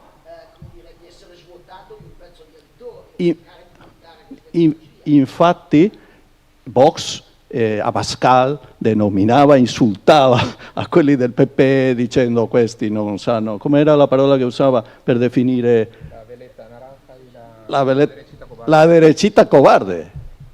Cioè attaccavano il comunismo, ma si facevano una differenza anche in relazione al PP, perché è la forma di loro di credere. Guarda che nell'ambito del Vox è molto tipico criticare il PP per socialdemocrata. Certo, perché i puri sono loro. In effetti, i puri sono loro. E i puri dove si trova? In questi elementi che ha detto lui. Quella è la purezza, che nel PP forse si sono contaminati da elementi socialdemocratici. Però aggiungo solo una cosa, no? Sono d'accordo con te, è logico che c'è la competizione politica, è logico che se tu hai un competitor, vabbè. Però qui c'è una questione, non è solo che il PP ha modificato il suo discorso come Forza Italia o quello che rimane, come si chiami, o i conservatori britannici, perché hanno solo un competitor, non è solo una questione secondo me elettoralista. No, qui c'è un discorso di congiuntura storica, cioè non lo so, adesso possiamo definire qual è il momento, è il 2008? Perché qui c'è una critica alla società aperta che ha a che fare secondo me con quello che è successo a partire dal nuovo millennio, 2001, 2008, 2015, 2016, che segnano una rottura, secondo me è un turning point, di quello che è la visione riguardo alla democrazia, alla società aperta, alla globalizzazione, evidentemente tutto quello che ciò comporta, che all'inizio questi partiti, chiamiamoli di centrodestra, di destra mainstream, all'inizio non criticavano, erano politiche austeritarie, no? Il 2011-2012, però si manteneva, no? il frame della globalizzazione, la democrazia liberale, svuotata di contenuto sociale, eccetera. Beh, adesso quel frame lì non sta più molto in piedi, e non solo per Trump, voglio dire. È la via conservatrice al populismo, che si è mangiato i partiti conservatori, perché se uno li guarda, quasi non esistono più, a iniziare dagli Stati Uniti repubblicani, cioè li hanno svuotati dentro, cioè praticamente. E probabilmente quello che vorrebbe Vox in qualche maniera è questo.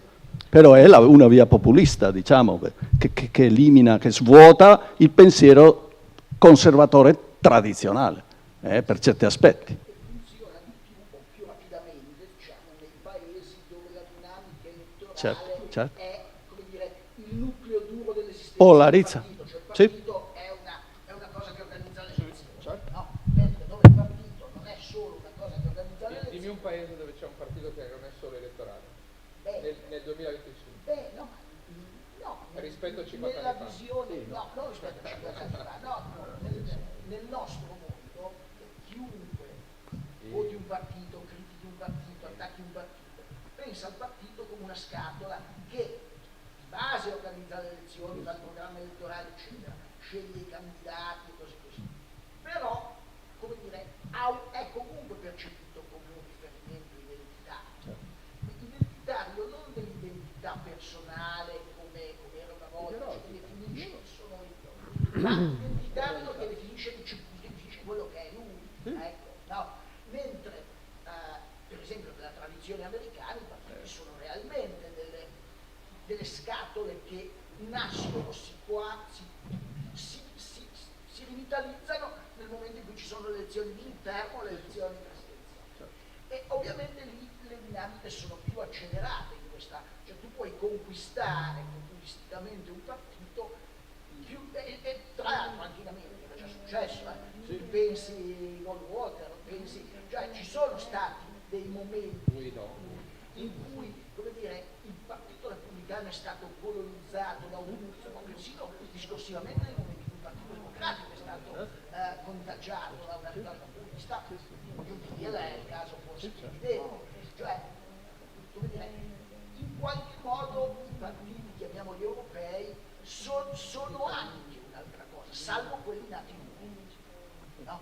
Salvo quelli nati nuovi. Gli altri hanno ancora, lo so perché ti dico, forse è perché io sono vecchio, però mi sono andato a votare adesso per le elezioni a Genova fino alle 24. E tra i motori che mi hanno spinto a fare 500 km per diventare una candidata, tutto sommato nemmeno mi entusiasmava, no? E volevo semplicemente scongiurare che non vincesse quell'anno. Ecco, in realtà c'era un sentimento di identità. Poi dopo questa tizia è stata sostenuta anche da 3 o 4 liste civiche che identità non ne hanno, è stato solo a raccattare i voti. Però, come dire, ci sono le due cose ancora. Sì. Scusa, io stavo pensando una cosa sulle radici culturali della nuova destra o destra radicale, estrema destra, chiamala come vuoi. E ti volevo chiedere, Steven, perché mi sembra che non hai fatto riferimento al Huntington e al ciò che della civilizzazione, e mi sembrava che forse anche perché poi per capire la destra spagnola post Atocha, quando arriva Zapatero e che promette un nuovo clima culturale, alleanza de civili.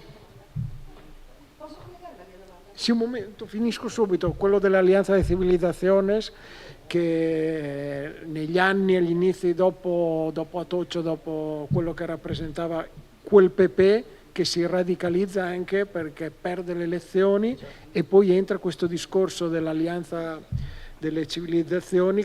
Aspetta che voleva chiedere una cosa a lei.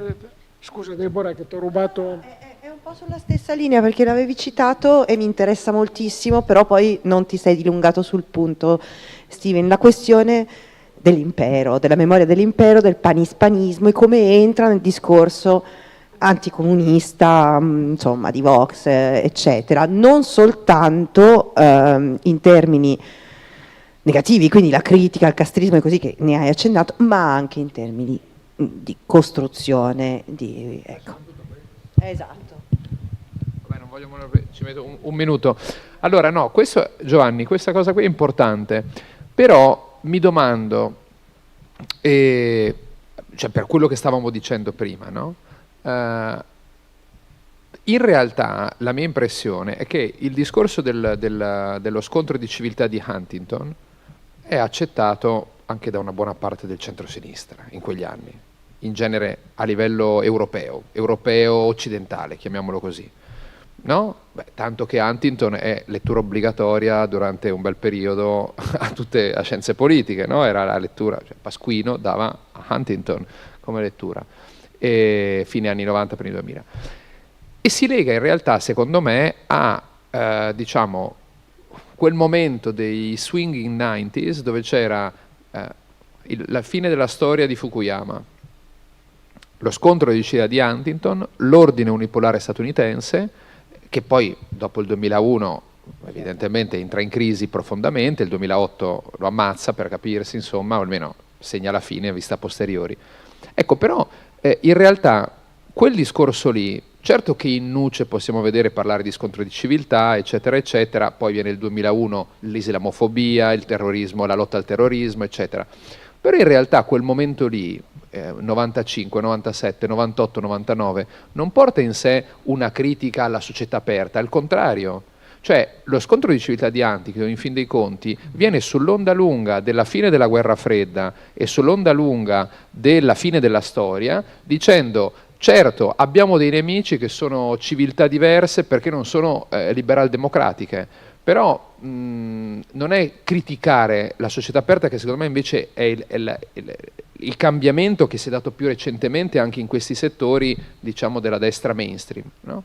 Però cosa io lo dicevo sulle guerre culturali, perché lui diceva che le guerre saranno guerre culturali e di religione. Questa è la tesi che c'è in Nuce, che può servire per capire, perché poi dopo quando il Zapatero parla di alleanza delle civiltà, allora l'estrema destra dice tu stai dicendo sto qua.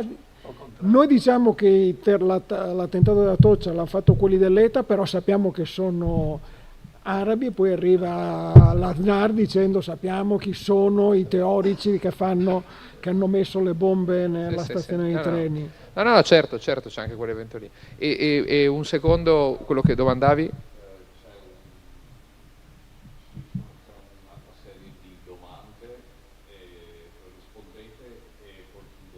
Ok, allora io credo che sia soprattutto il tema dell'impero in un senso costruttivo.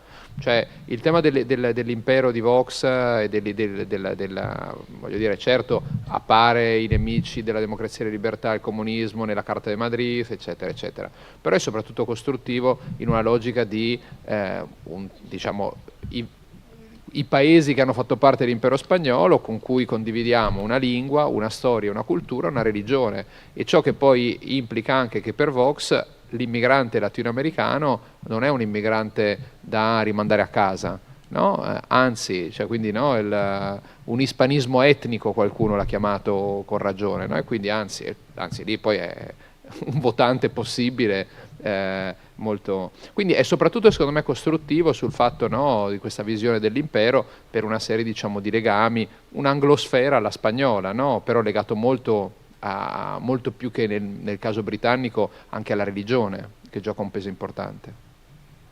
Non so, c'erano delle...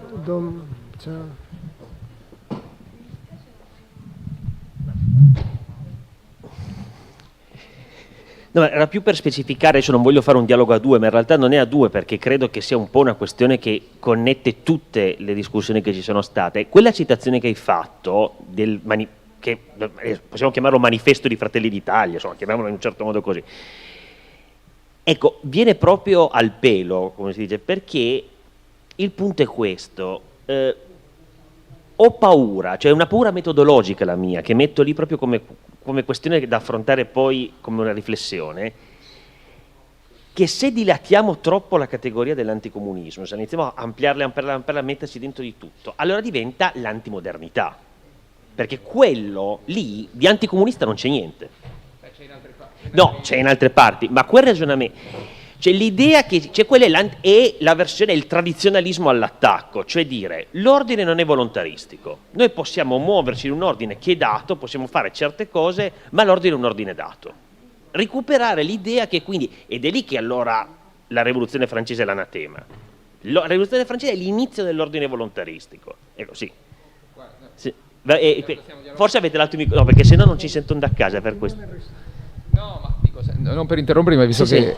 Beh, però il discorso è che in questa lettura chiamiamola modernità per capirci, anti-rivoluzione francese, la lettura è che con la rivoluzione francese comincia una rottura dell'ordine costituito di cui il liberalismo, poi il socialismo, poi il comunismo sono la continuazione. E quindi allora non è che lo stiamo slegando, cioè il comunismo è semplicemente una declinazione dell'errore di rompere con l'autorità e la tradizione. Questo è quello che diceva già Evola. Sì, cioè, ma attenzione, ma Evola era un'interpretazione molto particolare e peculiare di una questione.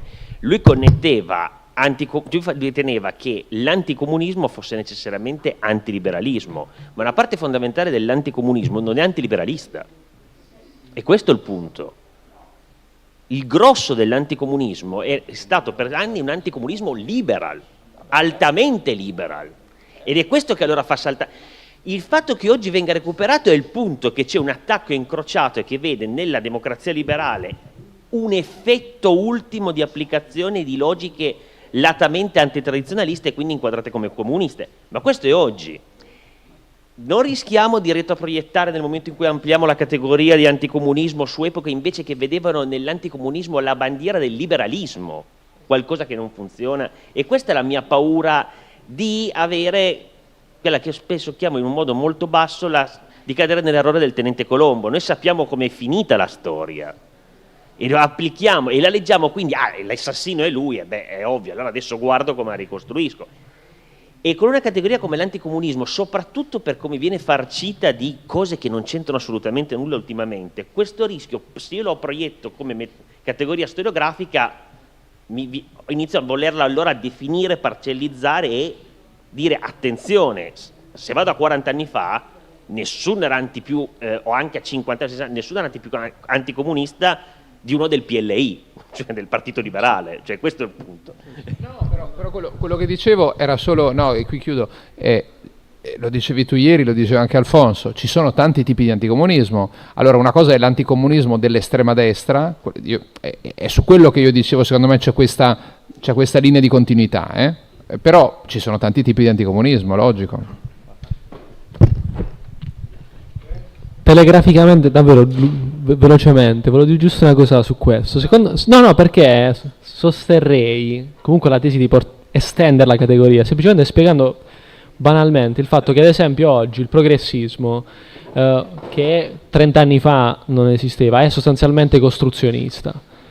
E quindi oggi il dibattito secondo me è fra le destre essenzialiste e il progressismo che è costruttivista. E questo ovviamente cambia totalmente il paradigma di dibattito. Una volta secondo me fatto questo ulteriore passaggio, comunque l'altra questione è che ne facciamo dell'essema comunista, che comunque è un significante che resta, cioè sì.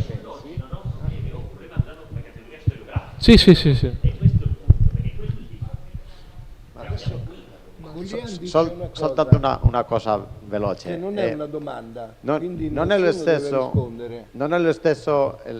lo sfondo ideologico dei Fratelli, come hai letto, che quello di Vox. Poi nella destra estrema e l'estrema destra spagnola l'influsso delle idee neoliberiste è molto grande, quindi sì, però quindi devo dire che non era una domanda, però questo qui non è stato recepito. Sì, quello che voglio dire è che un atteggiamento così radicale come quello del manifesto dei Fratelli non è, Ayuso ovviamente non può segnare quello, ma neanche una parte importante dei dirigenti di Vox adessi, vero, però ci sono gruppi. Abascal, come diceva Botti, non può scrivere una cosa così complessa. No, ho detto che non doveva fare domande, ma fare un intervento secco, anche perché poi dopo, mentre si pilucca, si può continuare tranquillamente. No, io volevo dire, per chiudere queste 2 giornate che avevo iniziato l'altro giorno, che ricostruire un po' come era nata la questione, ed era nata, se vi ricordate, a Pisa, quando io avevo proposto, dopo aver fatto una delle mie tiratere contro la burocratizzazione del lavoro universitario, del fatto che le riviste finiscono per essere dei luoghi che non hanno riscontro con la vita culturale, eccetera, eccetera, avevo proposto di trovare un tema su cui lavorare come gruppo, come storici, e avevo proposto questo, e diciamo, nonostante il fatto che o quasi tutti o tutti voi, o diciamo la maggior parte di voi fossero estranei a questo tipo di filone storiografico, cominciando dal proponente, perché io non avevo mai lavorato su questo tema, diciamo, sono stato assecondato, diciamo così, e sono stato assecondato, io lo prendo come un atto che mi volete bene, e avete detto no, questo al Botti non gliela possiamo fare di sgarbo e quindi ci possiamo lavorare sopra, no? Allora, a me sembra di poter dire che quando ci impegniamo la cosa ci viene anche abbastanza bene. Quindi diciamo, l'impressione è che è stato fatto un lavoro positivo, nel senso che sono venute fuori alcune cose, ma soprattutto sono venute fuori delle piste per capire quello che non è venuto fuori e quello che va tirato fuori, perché diciamo, con tutto quello che abbiamo detto è tutto interessante, però non costruiamo ancora né un progetto né un dossier di una rivista, però comincia a prendere forma. Adesso si tratta di capire cosa facciamo di questi lavori. Io ho dovuto tagliare molto ieri, quindi mi propongo di mandare almeno le domande, alle quali se ne sono aggiunte delle altre ascoltando le relazioni, e sono domande che potrebbero servire da stella polare nel momento in cui ciascuno rimette mano al proprio intervento e capisce, se è d'accordo ovviamente, se no si discute e capisce dove può andare a parare, no? Perché il tutto abbia un minimo di coordinamento, perché se no non può essere completamente sfilacciato. Dopodiché io l'avevo detto e avevo lasciata un po' in sospeso. Cosa ne facciamo? Proponiamo un dossier a una rivista spagnola? Noi abbiamo la nostra, che in ultima analisi può essere la soluzione più facile, però io la discutiamo, diciamo, partirei dalla proposta straniera. Dopodiché ve lo dico perché l'ho pensato, perché l'ho proposto a una persona che potrebbe fare la cosa, però non so come va a finire, quindi prendetela con beneficio di inventario. Questo tema qua, con la sua trasversalità, con la sua globalità e non ristretto nell'ambito spagnolo, è un tema da una ricerca grossa sul piano internazionale. Horizon non è, per come sono le call adesso, non sembra predisposta per accettare un progetto di questo tipo.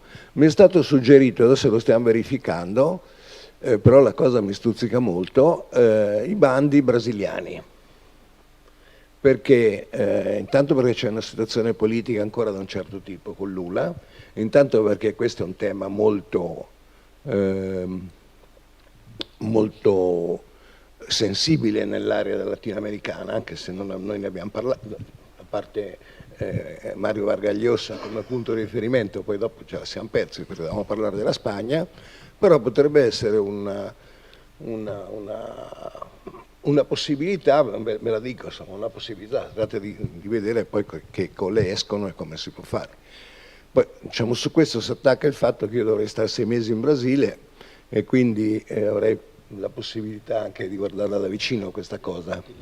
Tutti lì, qui Ancelotti e il Botti in Brasile il prossimo anno. Questo non si può chiedere prima della primavera del 26, perché chi eventualmente la propone, poi vediamo, è già impegnato in una e quindi non può farne un'altra.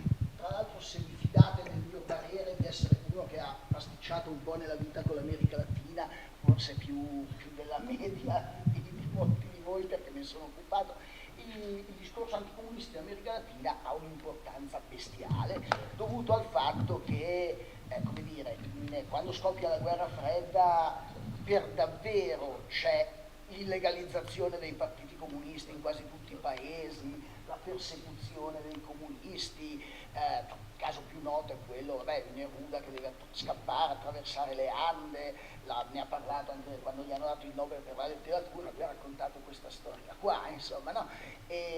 Però tutti i paesi, persino quelli più pacifici, anche tutti i paesi del Centro America hanno l'illegalizzazione, e quindi il discorso anticomunista è un discorso che ha un peso molto molto forte.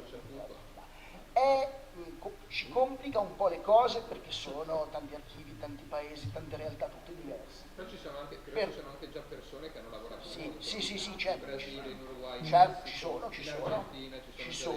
sono, e poi soprattutto c'è comunque che arricchiscono davvero tanto il panorama, perché entrano con dimensioni che sono in parte diverse da quelle che abbiamo esplorato noi, quindi ci rendiamo conto che quando parliamo di questa cosa, di una cosa che è transnazionale, oltre le frontiere, lì lo misuri con una...